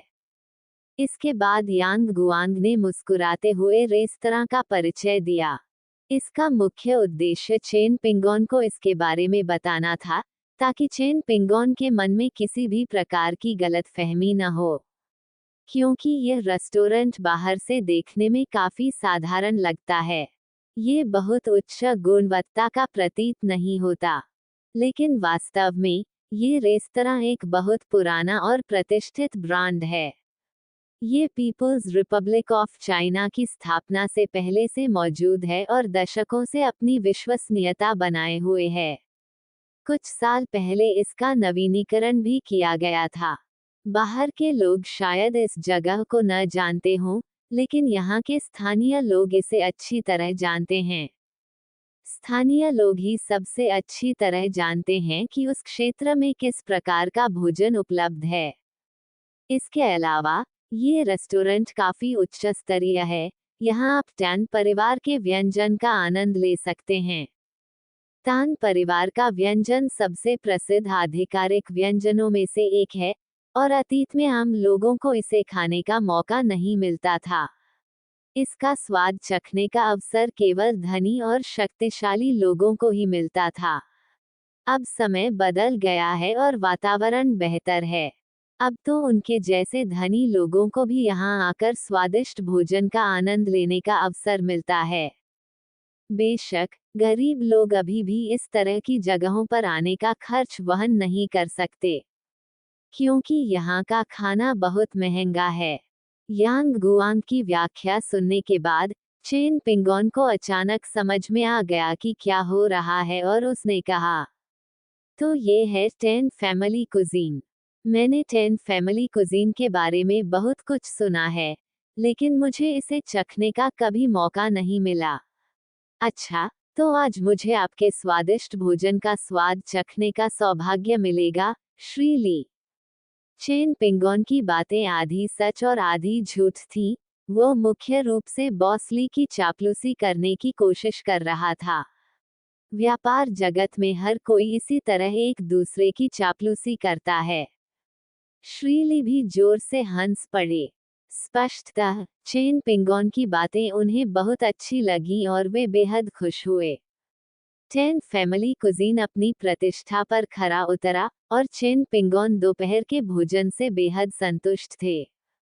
जब चेन पिंगोन हांगकांग गए, तो उन्होंने कैंटोनीज व्यंजनों के उस्तादों द्वारा तैयार किए गए स्वादिष्ट व्यंजनों का भी आनंद लिया। हालांकि टेन फैमिली कुजीन की तुलना में मुझे अब भी लगता है कि टेन फैमिली कुजीन का स्वाद बेहतर है। बेशक, ये व्यक्तिगत पसंद से संबंधित हो सकता है। कैंटोनीज व्यंजन आमतौर पर हल्के होते हैं, जबकि टेन परिवार के व्यंजन अधिक परिष्कृत तरीके से तैयार किए जाते हैं। लगभग दोपहर के भोजन का समय हो गया है, और मुझे लगता है कि आवास प्रबंधन कार्यालय अब तक खुल चुका होगा। समूह खरीद प्रक्रिया पूरी करने के लिए सीधे आवास प्रबंधन कार्यालय गया। संपत्ति प्रमाण पत्र पर हस्ताक्षर करते समय चेन पिंगोन ने लिन वानजुन को बुलाया और उनसे भी हस्ताक्षर करने को कहा। क्या मुझे भी हस्ताक्षर करने होंगे? लिन वानजुन ने कुछ आश्चर्य से पूछा। बेशक, ये घर आपके रहने के लिए है। अगर आप हस्ताक्षर नहीं करेंगे तो कौन करेगा? मैंने तो पहले ही हस्ताक्षर कर दिए हैं, अब आप भी हस्ताक्षर कर दीजिए, चेन पिंगोन ने कुछ दबंग अंदाज में कहा। लिन वानजुन ने कलम उठाने और अपना नाम लिखने से पहले एक पल के लिए संकोच किया। वह चेन पिंगोन की काफी ऋणी है और उसे इस घर पर हस्ताक्षर की जरूरत नहीं है। मैं जीवन भर उसका गुलाम बनकर रहना पसंद करूंगा। लिन वानजुन मन ही मन चुपचाप सोचने लगी। हालांकि घर के विलेख पर हस्ताक्षर कर पाने से लिन वानजुन बहुत भावुक हो गई। आखिरकार ये घर इतना महंगा है, एक बार जब वह कागजात पर हस्ताक्षर कर देगी तो इसका आधा हिस्सा उसका हो जाएगा। यांग काई एर ने ये सब कुछ ईर्ष्या की भावना से देखा। हालांकि उसका परिवार बहुत धनी है, लेकिन यांग काई एर के पास खुद उस इलाके में कोई घर नहीं है। शादी के बाद वह घर खरीद पाएगी या नहीं, यह इस बात पर निर्भर करता है कि वह किससे शादी करती है। अगर उसे अपने प्रेमी से शादी करनी होती तो शायद ये काफी मुश्किल होता। यांग काई एर का बॉयफ्रेंड उसका कॉलेज का सहपाठी है, लेकिन असल में उसका पारिवारिक पृष्ठभूमि अपेक्षाकृत साधारण है। यांग काई एर के प्रेमी के माता-पिता भी व्यवसाय में हैं, लेकिन उनका व्यवसाय बहुत बड़ा नहीं है, उन्हें केवल एक मध्यम वर्गीय परिवार माना जा सकता है। यांग काई एर के परिवार की तुलना में उसके प्रेमी का परिवार अतुलनीय है। यांग काई एर को ये भी संदेह है कि क्या उसके प्रेमी का परिवार बीजिंग में उनके लिए शादी का घर खरीदने के लिए कई मिलियन युआन जुटा पाएगा। यांग काई एर के माता पिता हमेशा उसे याद दिलाते रहते थे कि वह ऐसा प्रेमी ढूंढे जो सामाजिक और आर्थिक स्थिति के मामले में उसके लिए उपयुक्त हो। हालांकि यांग काई एर कुछ हद तक विद्रोही स्वभाव की थी और ऐसी बातों को दिल पर नहीं लेती थी। लेकिन अब यांग काई एर को लगता है कि उसने शायद वाकई गलती कर दी है और उसे अपने माता पिता की बात सुननी चाहिए थी। आखिरकार यांग काई एर ने बचपन से कभी कोई कठिनाई नहीं झेली है। अगर वह भविष्य में सचमुच अपने वर्तमान प्रेमी से शादी कर लेती है तो उनका जीवन शायद थोड़ा तंगहाली भरा होगा, जब तक उन्हें यांग काई एर के माता पिता का समर्थन नहीं मिल जाता। हालांकि यांग काई एर को इस बात का यकीन नहीं था कि उसके माता पिता सचमुच उनका समर्थन करेंगे या नहीं। विशेषकर जब चेन पिंगोन और उसके प्रेमी की तुलना की जाती है तो उनके बीच का अंतर और भी स्पष्ट हो जाता है। यांग काई एर को पहले ऐसा महसूस नहीं होता था, लेकिन कभी कभी लोग तुलना से डरते हैं। चेन पिंगोन की तुलना में यांग काई एर का प्रेमी तुरंत ही फीका पड़ गया। चेन पिंगोन को इस बात का जरा भी अंदाजा नहीं था कि उसकी उपस्थिति ही इस अप्रत्याशित बदलाव का कारण बन चुकी है। इसके अलावा चेन पिंगोन ऐसी बातों को दिल पर नहीं लेता था। संपत्ति प्रमाण पत्र का हस्तांतरण कोई आसान काम नहीं है, लेकिन श्रीली के पास अपने संपर्कों का एक नेटवर्क है। उन्होंने सीधे एक कनिष्ठ नेता को बुलाया और प्रक्रिया को तेज करते हुए 1 घंटे से कुछ अधिक समय में सभी औपचारिकताओं को पूरा कर लिया। चेन पिंगोन ने घर के लिए 40 लाख युआन से अधिक की पूरी राशि एक ही बार में चुका दी। श्रीली चेन पिंगोन की उदारता से बहुत प्रसन्न हुए। अध्याय 158 लिन वानजुन के लिए कार खरीदना। घर का हस्तांतरण पूरा होने के बाद श्रीली ने अलविदा कहा और जल्दी से चले गए। वह अपनी जान बचाने के लिए इस पैसे का इंतजार कर रहा था, इसलिए उसने फिलहाल इसका इस्तेमाल कंपनी के मामलों को निपटाने के लिए किया। बॉस ली के जाने के बाद चेन पिंगोन ने यांग गुआंग से संपर्क किया और बॉस ली की कंपनी की स्थिति के बारे में पूछताछ की। यांग गुआंग ने भी धीमी आवाज में संक्षिप्त परिचय दिया। मैं श्रीली से पहले परिचित नहीं था, इसलिए मेरे लिए उनसे पूछना सुविधाजनक नहीं था। अब जबकि बॉस ली चले गए हैं, हम उनसे इस बारे में पूछ सकते हैं। बेशक, चेन पिंगोन का सवाल केवल जिज्ञासावश है। श्रीली से जान पहचान होने के बाद उन्हें लगा कि श्रीली एक बहुत ही सक्षम व्यक्ति हैं। उन्होंने अपना व्यवसाय इस तरह कैसे सफल बनाया? दरअसल उनकी पूंजी श्रृंखला टूटी हुई थी। हालांकि इस तरह की चीजें बहुत आम हैं, फिर भी चेन पिंगोन को काफी जिज्ञासा हुई। वह बहुत ही महत्वाकांक्षी है। ये व्यक्ति मूल रूप से इलेक्ट्रॉनिक्स उद्योग में काम करता था। बाद में मुझे नहीं पता कि वह क्या सोच रहा था, लेकिन उसने किसी तरह मोबाइल फोन का लाइसेंस हासिल कर लिया, जिसका उपयोग वह मोबाइल फोन बनाने के लिए कर सकता था। लेकिन मोबाइल फोन बनाना इतना आसान नहीं है। इसमें दिखने से कहीं ज्यादा जटिलताएं हैं। खासकर अब मोबाइल फोन के पेटेंट पर उन बड़ी विदेशी कंपनियों का एकाधिकार है। अगर आप मोबाइल फोन बनाना चाहते हैं, तो आपको इन बड़ी कंपनियों को पेटेंट शुल्क देना होगा। लेकिन अगर आप पेटेंट शुल्क का भुगतान करते हैं, तो फोन की उत्पादन लागत बढ़ जाएगी, जिसका मतलब है कि फोन की कीमत भी बढ़ जाएगी और विक्रय मूल्य भी बढ़ जाएगा। अंततः आप पाएंगे कि उनका विक्रय मूल्य विदेशी फोनों की तुलना में अधिक महंगा है। हमारे पास इसे खुद विकसित करने के अलावा कोई और रास्ता नहीं था। लेकिन इसे खुद विकसित करना और भी मुश्किल था, क्योंकि मोबाइल फोन का विकास एक ऐसा व्यवसाय है जिसमें बहुत पैसा खर्च होता है। अंततः उन्होंने अपनी सारी बचत खो दी। मुझे तो उसके बारे में कुछ कहना ही नहीं आता, यांग गुआंग ने आह भरते हुए कहा। ओह, मैं समझा। लगता है मेरा अनुमान सही था। मुझे पहले ही महसूस हो गया था कि श्रीली कोई साधारण व्यक्ति नहीं है। यह ऐसा काम है जो साधारण लोग नहीं कर सकते।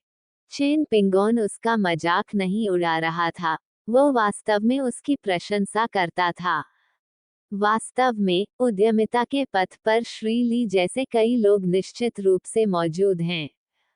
वे महत्वाकांक्षी और दृढ़ निश्चयी हैं और उद्यमशीलता के माध्यम से अपने लिए एक उज्जवल भविष्य बनाने की आशा रखते हैं। हालांकि अधिकतर लोग रास्ते में ही मर जाते हैं और फिर बिना किसी निशान के गायब हो जाते हैं। बहुत कम लोग सफल होते हैं। चलिए घरेलू मोबाइल फोन के बारे में बात करते हैं। चेन पिंगान को अभी भी याद था कि उसने अपने पिछले जीवन में कई घरेलू मोबाइल फोन ब्रांडों के बारे में सुना था। ये वसंत की बारिश के बाद बांस के अंकुरों के उगने जैसा था। 100 फूल खिल उठे थे, लेकिन उसके बाद क्या हुआ? एक एक करके वे सभी गायब हो गए और केवल मुट्ठी भर घरेलू मोबाइल फोन निर्माता ही बचे रहे। विशाल लहरें रेत को बहा ले जाती हैं। चेन पिंगान के मन में मोबाइल फोन के कारोबार को लेकर भी निश्चित रूप से विचार थे। हालांकि चेन पिंगोन अभी ऐसा करने की हिम्मत नहीं कर रहा है, क्योंकि उसके पास तकनीकी सहायता नहीं है। विशेषकर मोबाइल फोन उद्योग में अधिकांश पेटेंट बड़ी विदेशी कंपनियों के पास हैं। जब तक आप मोबाइल फोन का निर्माण करते रहेंगे, तब तक आप इन बड़ी कंपनियों के नियंत्रण से बच नहीं सकते। जब तक आप ऐसा फोन नहीं बना लेते जो उनके पेटेंट को दरकिनार कर सके। बेशक उनके पेटेंट को दरकिनार करने के तरीके हैं, जैसे कि स्मार्टफोन का निर्माण करना। प्रारंभिक बिंदु को दोहराते हुए, चेन पिंगोन के पास वर्तमान में तकनीकी सहायता का अभाव है। चेन पिंगोन को ये घटना याद थी, लेकिन उन्होंने इसके बारे में और कुछ नहीं कहा। घर खरीद लिया गया है और लिन वानजुन अब से यहाँ रह सकती हैं। हालांकि दैनिक आवश्यकताओं की भारी कमी है और अभी भी बड़ी मात्रा में आपूर्ति खरीदने की आवश्यकता है। लेकिन सबसे महत्वपूर्ण बात यह है कि उन्हें अभी भी एक कार की जरूरत है। क्या तुम कार खरीदना चाहते हो? मेरी एक दोस्त कार डीलरशिप में काम करती है। मैं तुम्हें वहां ले जाऊंगी कार खरीदने के लिए, यांग काई एर ने मजाक में कहा जब उसने सुना कि चेन पिंग आन कार खरीदना चाहता है। आप यहाँ कार क्यों खरीद रहे हैं? क्या आप शंघाई में विश्वविद्यालय नहीं जा रहे हैं? लिन वानजुन ने कुछ आश्चर्य से पूछा। ये कार तुम्हारे लिए है। तुम इससे स्कूल आ जा सकते हो। कार होने से चीजें काफी सुविधाजनक भी हो जाएंगी। अभी बीजिंग में ज्यादा कारें नहीं हैं, इसलिए लाइसेंस प्लेट प्राप्त करना अपेक्षाकृत आसान है।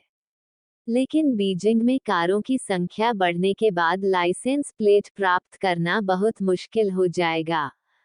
वैसे भी ऐसा नहीं है कि मैं कभी नहीं आऊंगी। मैं भविष्य में अक्सर आऊंगी, ठीक है। कार न होना वाकई असुविधाजनक है, चेन पिंगोन ने समझाया। ठीक है, तो ये तुम्हारा फैसला है। लिन वानजुन मुस्कुराए और उसने अपना सिर हिलाया। वह पहले ही चेन पिंगोन द्वारा लिए जाने वाले निर्णयों की आदी हो चुकी थी। यांग काई एयर के दोस्त की दरअसल एक कार डीलरशिप है, इसलिए ये स्पष्ट है कि वह भी दूसरी पीढ़ी के अमीर परिवार से है। हालांकि वह शीर्ष स्तर के अमीर बच्चों में से एक नहीं है, लेकिन उसके माता पिता कम से कम धनी तो हैं ही। नहीं तो 20 साल की उम्र के आसपास का कोई व्यक्ति कार डीलरशिप कैसे खोल सकता है? चेन पिंगान ने मन ही मन आह भरते हुए कहा, यही तो वीचेट मोमेंट्स की ताकत है। यांग काई एयर जैसे धनी दूसरी पीढ़ी के उत्तराधिकारी धनी मित्रों से घिरे रहते हैं। ये कार मुख्य रूप से लिन वानजुन द्वारा चलाई जाएगी, इसलिए चेन पिंगोन ने लिन वानजुन से कार चुनने के लिए कहा। लिन वानजुन को कारों के बारे में ज्यादा जानकारी नहीं है, इसलिए वह केवल वही मॉडल चुन सकती है जो उसे पसंद हो। आसपास देखने के बाद लिन वानजुन को एक मासेराती कार पसंद आ गई। कार बहुत खूबसूरत थी, लेकिन थोड़ी महंगी थी, जिसकी कीमत 10 लाख युआन से अधिक थी। हालांकि चेन पिंगोन के लिए 10 लाख से अधिक की कीमत बिल्कुल भी महंगी नहीं है। चूंकि लिन वानजुन को ये पसंद है, तो चलो इसे खरीद ही लेते हैं। लिन वानजुन को ये सुनकर झटका लगा कि कीमत 10 लाख युआन से अधिक है, और वह तुरंत दूसरी कार में बदलना चाहता था। आखिरकार उसके लिए इतनी महंगी कार खरीदना और उसे चलाना वाकई थोड़ा डरावना है। हालांकि चेन पिंगोन के आग्रह पर लिन वानजुन अंततः मान गई। यांग काई एयर द्वारा परिचय कराए जाने के कारण चेन पिंग आन को कीमत में कुछ छूट के साथ साथ कुछ कार उपहार और मुफ्त रखरखाव भी मिला। चेन पिंगोन स्वाभाविक रूप से ऐसे अच्छे अवसर को ठुकरा नहीं सकता था। अस्थायी नंबर प्लेट लगा दी गई है, लेकिन आधिकारिक नंबर प्लेट लगाने में कुछ समय लगेगा। हालांकि चूंकि कार उनसे ही खरीदी गई थी, इसलिए वे अपने संपर्कों के नेटवर्क के माध्यम से आपको पंजीकरण प्रक्रिया में भी मदद करेंगे। उनकी मदद से औपचारिक लाइसेंस प्लेट प्राप्त करना बहुत आसान हो जाएगा। चेन पिंगान ने ड्राइवर के लाइसेंस के बारे में भी पूछताछ की। चेन पिंगान के पास पहले से ही ड्राइविंग लाइसेंस है, लेकिन लिन वानजुन के पास नहीं है। इसलिए लिन वानजुन को अभी भी अपना ड्राइविंग लाइसेंस बनवाने के लिए समय निकालना होगा। ड्राइविंग लाइसेंस, ये तो आसान है। जब तक पैसा सही मात्रा में मिल रहा है, सब कुछ ठीक हो जाएगा, यांग काई एयर ने आत्मविश्वास से कहा। मुझे इसकी जानकारी है, इसमें लगभग 5,000 युआन का खर्च आएगा, और मुझे एक सप्ताह के भीतर ड्राइविंग लाइसेंस मिल जाएगा, यांग काई एयर ने मुस्कुराते हुए कहा। बहन काई एयर, आपका बहुत बहुत धन्यवाद, लेकिन आपको ये सुनिश्चित करना होगा कि वो वास्तव में गाड़ी चलाना सीख जाए। मैं नहीं चाहता कि लिन वानजुन भविष्य में सड़क पर खतरा बने। चेन पिंगान ने भी मुस्कुराते हुए बात की। बिल्कुल नहीं, मैं उसे गाड़ी चलाना जरूर सिखाऊंगी, यांग काई एयर ने मुस्कुराते हुए कहा।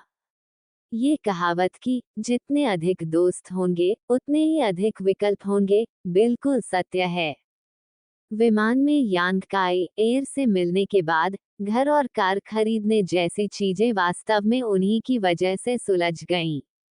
खुद चेन पिंगोन ने भी इस स्थिति की कल्पना नहीं की थी। अगले कुछ दिनों में चेन पिंगोन ने लिन वानजुन के साथ राजधानी शहर का दौरा किया। दोनों ने राजधानी के प्रमुख पर्यटक स्थलों पर अपनी हंसी और खुशी को पीछे छोड़ दिया। यह अफसोस की बात है कि रिश्ता अभी तक उस स्तर तक नहीं पहुंचा है। लिन वानजुन हमेशा रात में अकेले सोती है और अपने बेडरूम का दरवाजा अंदर से बंद रखती है। चेन पिंगोन केवल व्यर्थ में आह भर सकता था। सौभाग्य से चेन पिंगोन को बिल्कुल भी जल्दी नहीं थी, इसके विपरीत वो उस समय की अनुभूति का आनंद ले रहा था। चेन पिंगोन को थोड़ी निराशा हुई कि पिछले कुछ दिनों में उन्हें कोई अच्छा उत्पाद नहीं मिला। मैं आखिरकार बीजिंग पहुंच गया, लेकिन मुझे वहां कोई अच्छा उत्पाद नहीं मिला। एक युआन की फ्लैश सेल प्रणाली चेन पिंगोन को वे खजाने नहीं प्रदान करती जिनकी उसे हर दिन आवश्यकता होती है। आपको कौन सी वस्तुएं मिलेंगी यह भाग्य पर निर्भर करता है, लेकिन ऐसा लग रहा था कि चेन पिंगोन का भाग्य साथ दे रहा है।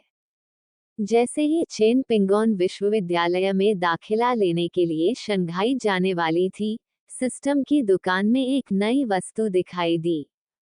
उस वस्तु को देखकर चेन पिंगोन की आंखें चौड़ी हो गईं। अध्याय 159 मोबाइल फोन प्रौद्योगिकी के लिए संपूर्ण मार्गदर्शिका। सिस्टम स्टोर में आज 4 नई वस्तुएं जोड़ी गई हैं। 1. 3 किलोग्राम वजन की एक सोने की ईंट। 2. मोबाइल फोन प्रौद्योगिकी विश्वकोश 2025 संस्करण। 3. एक पुनर्तः कार्बन फाइबर से बनी साइकिल। 4. ड्रैगन बागुआ पाम में तैरने की गुप्त नियमावली। उन 4 वस्तुओं में से चेन पिंगोन को दूसरी वस्तु तुरंत पसंद आ गई, यानी मोबाइल प्रौद्योगिकी की संपूर्ण मार्गदर्शिका का 2025 संस्करण। सिस्टम के परिचय को देखने के बाद इस मोबाइल टेक्नोलॉजी एनसाइक्लोपीडिया 2025 संस्करण में 2025 तक विकसित हुई सभी मोबाइल प्रौद्योगिकियों को शामिल किया गया है। एक बार जब उसे मोबाइल फोन प्रौद्योगिकी पर यह संपूर्ण मार्गदर्शिका मिल जाएगी, तो वह तुरंत मोबाइल फोन का विशेषज्ञ बन जाएगा। हालांकि यह तकनीकी विश्वकोश केवल 2025 संस्करण तक ही सीमित है, फिर भी यह वर्तमान संस्करण से 20 वर्ष से अधिक आगे है और पर्याप्त से अधिक है। चेन पिंगोन ने लगभग बिना किसी झिझक के सीधे 1 युआन खर्च करके मोबाइल फोन प्रौद्योगिकी की संपूर्ण मार्गदर्शिका खरीद ली। मोबाइल टेक्नोलॉजी एनसाइक्लोपीडिया का 2025 संस्करण सिस्टम इंटरफेस पर एक फोल्डर के रूप में दिखाई देता है। इसे अपने डिवाइस पर डाउनलोड करने के लिए बस क्लिक करें। जू फी ने तुरंत डाउनलोड करने का विकल्प चुना। इस तकनीकी विश्वकोश में ज्ञान का विशाल भंडार समाहित है। हालांकि यह शुरू में मस्तिष्क की स्मृति के माध्यम से संप्रेषित होता है, फिर भी इसे सीखने में काफी समय लगता है। आखिरकार, मानव मस्तिष्क की ज्ञान ग्रहण करने की क्षमता सीमित होती है। किसी प्रणाली की सहायता से भी इस ज्ञान को सीखने में 15 मिनट का समय लगा, लेकिन वास्तव में ये पहले से ही बहुत प्रभावशाली है। मात्र 15 मिनट में चेन पिंगोन ने मोबाइल फोन से संबंधित आवश्यक कौशल सीख लिए। अगर यह सामान्य शिक्षण होता, तो 15 मिनट की बात तो छोड़ ही दीजिए, ये भी अज्ञात होता कि क्या कोई इसे 150 दिनों में सीख सकता है। अपनी पढ़ाई पूरी करने के बाद चेन पिंगोन को चक्कर आने लगे और वह आराम करने के लिए सोफे पर लेट गया। क्या हुआ? क्या आपकी तबीयत खराब है? चेन पिंगोन की हालत देखकर लिन वानजुन ने चिंता से पूछा। मैं ठीक हूँ, मैं बस किसी चीज के बारे में सोच रहा हूँ, मेरे बारे में चिंता मत करो। चेन पिंगोन मुस्कुराया और उसने अपना सिर हिलाया।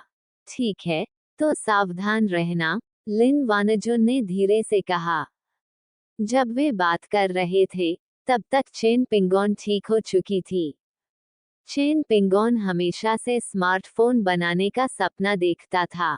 अब तो चेन पिंगोन ने मोबाइल फोन की तकनीक में भी महारत हासिल कर ली है और वो किसी भी समय स्मार्टफोन का निर्माण कर सकता है।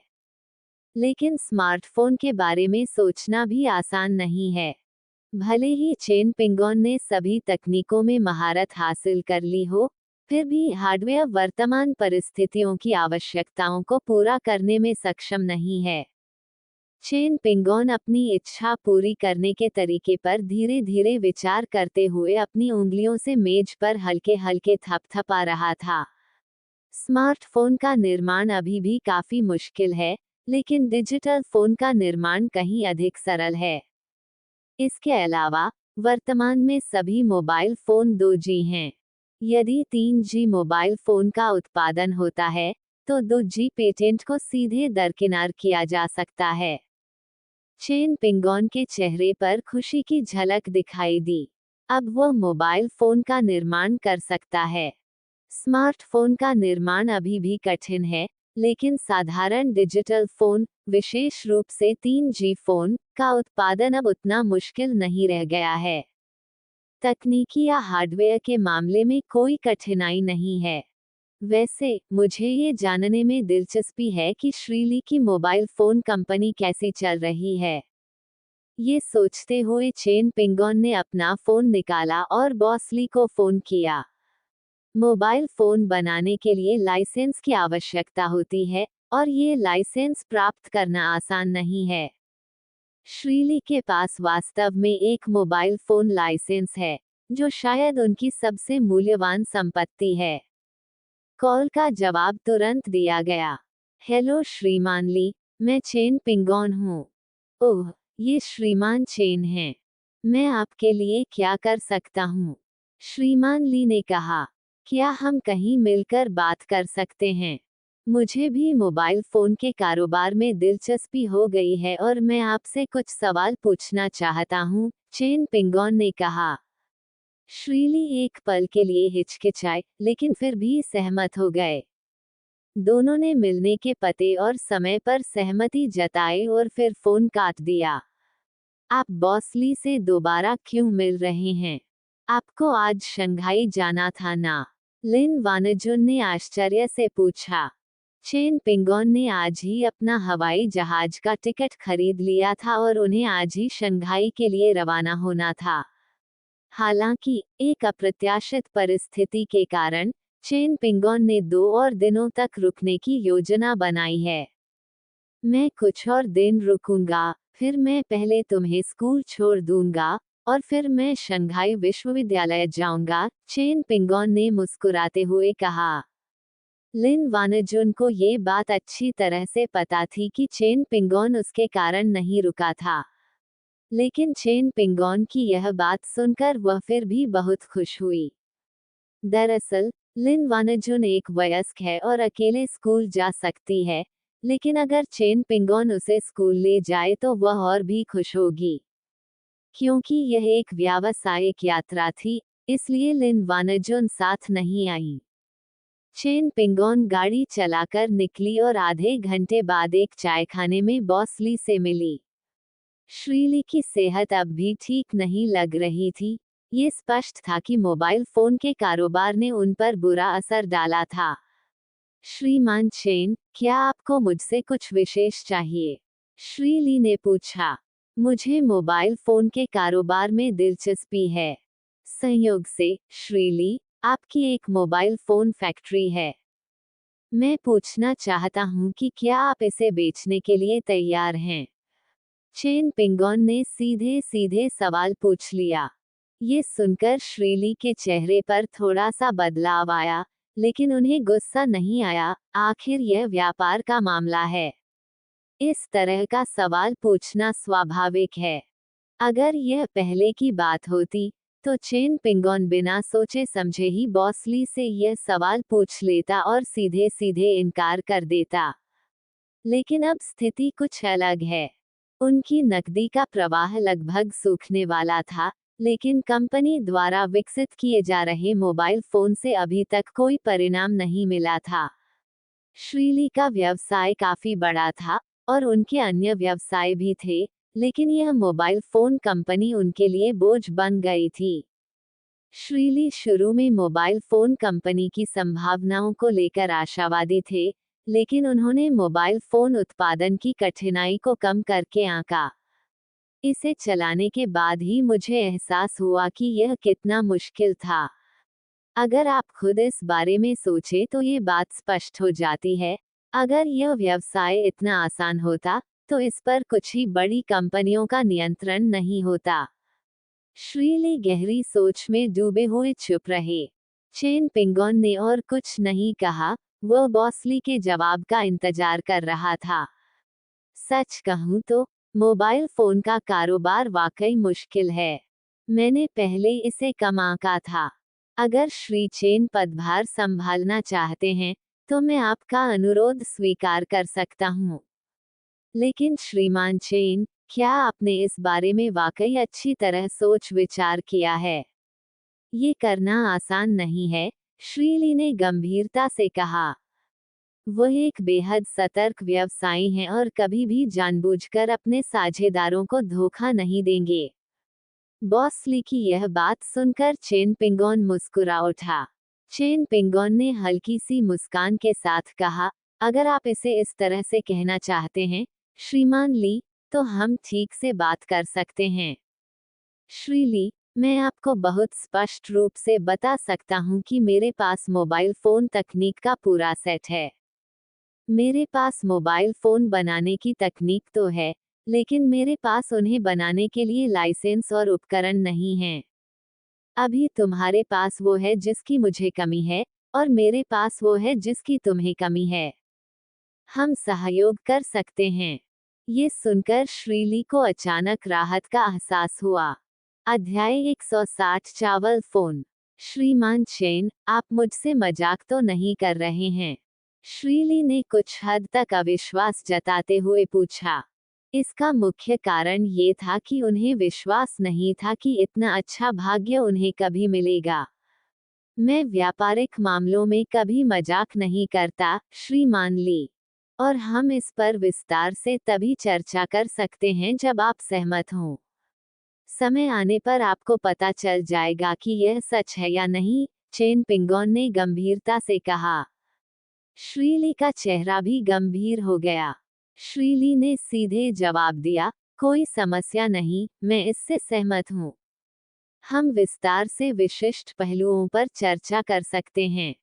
चेन पिंगान मुस्कुराए और आगे बोली, ली जी, यह अच्छी बात है कि आप सहमत हो गए, लेकिन हमें कुछ व्यावसायिक मामलों को स्पष्ट करने की आवश्यकता है। मैं यहाँ दान करने नहीं आया हूँ, न ही मैं आपकी मदद करने आया हूँ। मैं ऐसा कोई कारोबार नहीं करूँगा जिससे मुझे नुकसान हो। दरअसल, मैं खुद आसानी से एक मोबाइल फोन कंपनी खरीद सकता हूँ और उसके 100% शेयर अपने पास रख सकता हूँ। लेकिन मुझे पता है कि इस तरह की कंपनी चलाना आसान काम नहीं है। श्रीली, आपने इतना बड़ा कारोबार खड़ा किया है, इसके लिए आप में असाधारण क्षमताएं होनी चाहिए। मेरे लिए आपकी कंपनी महत्वपूर्ण नहीं है, बल्कि आप एक व्यक्ति के रूप में महत्वपूर्ण हैं। यदि हमारा सहयोग संभव हो पाता है, तो इस कंपनी में मेरी भी बड़ी हिस्सेदारी होगी। मैं ये बात आपको शिष्टाचारवश बता रहा हूँ, भले ही यह कहना तुच्छ बात हो। श्रीली ने इन शब्दों को ध्यान से सुना और धीरे से सिर हिलाया। हाँ, आप इस कंपनी का सबसे बड़ा हिस्सा ले सकते हैं। श्रीली प्रौद्योगिकी के महत्व को निश्चित रूप से समझते थे। तकनीकी सहायता के बिना उनकी कंपनी देर सवेर दिवालिया हो जाएगी। लेकिन एक बार जब उन्हें प्रौद्योगिकी का समर्थन मिल जाता है, तो उनकी कंपनी तुरंत तरक्की कर सकती है। अंतर बहुत बड़ा है। एक बार कंपनी सफल हो जाए, तो भले ही वह सिर्फ एक छोटा शेयरधारक हो, फिर भी वह बहुत धन कमा सकता है। मैं अपनी तकनीक और पूंजी का योगदान दूंगा, और मैं 90% शेयर का मालिक बनना चाहता हूँ। मैं आपको अपनी तकनीक की जांच करने दूंगा। मुझे कितना निवेश करना होगा, इस पर हम आगे चर्चा कर सकते हैं, चेन पिंगोन ने कहा, यह असंभव है, आपके पास बहुत अधिक शेयर हैं। श्री ली ने आश्चर्य से अपना सिर हिलाया। श्री ली, कृपया मुझे पहले अपनी बात पूरी करने दीजिए। आप जानते हैं कि आजकल के सभी मोबाइल फोन 2G नेटवर्क का इस्तेमाल करते हैं, जो दूसरी पीढ़ी की तकनीक है। मैं जो तकनीक प्रदान करता हूं वह तीसरी पीढ़ी की 3G तकनीक है। 3G मोबाइल फोन तकनीक पहले से ही मोबाइल फोन तकनीक की तीसरी पीढ़ी से संबंधित है। 3G फोन की तकनीक 2G फोन के पेटेंट प्रतिबंधों को भी दरकिनार कर सकती है। आपको इसका मतलब समझना चाहिए। आपसी हित में सहयोग के सिद्धांत के कारण मैं आपको 10% शेयर दे सकता हूँ। अन्यथा, मैं आपको वे 10% शेयर न देने का विकल्प चुन सकता हूँ, क्योंकि मैं अपनी खुद की मोबाइल फोन कंपनी भी शुरू कर सकता हूँ। चेन पिंगॉन ने धीरे से कहा। दरअसल, चेन पिंगॉन द्वारा बॉसली के साथ सहयोग करने की इच्छा रखने का एक और प्रमुख कारण बॉसली की पृष्ठभूमि थी। श्री ली वास्तव में बीजिंग के मूल निवासी हैं और रेड आर्मी की दूसरी पीढ़ी से संबंधित हैं। हालांकि श्री ली का परिवार सबसे कुलीन परिवारों में से नहीं है, लेकिन वे कम से कम प्रभावशाली तो हैं ही। कुछ विशेष पृष्ठभूमि के बिना राजधानी में व्यापार करना बिल्कुल भी आसान नहीं है। श्री ली की पृष्ठभूमि ऐसी ही है, लेकिन वे व्यापार करने में ईमानदार हैं और धन हड़पने के लिए अपने पारिवारिक संबंधों पर निर्भर नहीं रहते हैं। चेन पिंगॉन को ऐसे व्यक्ति से दोस्ती करनी चाहिए। आपके पास 3G फोन तकनीक है। आप मजाक तो नहीं कर रहे हैं? श्री ली आश्चर्य से खड़े हो गए। श्री ली निश्चित रूप से 3G फोन की तकनीक से बहुत अच्छी तरह परिचित थे। क्योंकि यह भविष्य का एक प्रमुख चलन है, इसलिए कई बड़ी विदेशी मोबाइल फोन कंपनियां पहले से ही इस तकनीक पर शोध कर रही हैं। हालांकि 3G मोबाइल फोन तकनीक अभी तक परिपक्व नहीं हुई है। 2G मोबाइल फोन तकनीक वर्तमान में सबसे परिपक्व है।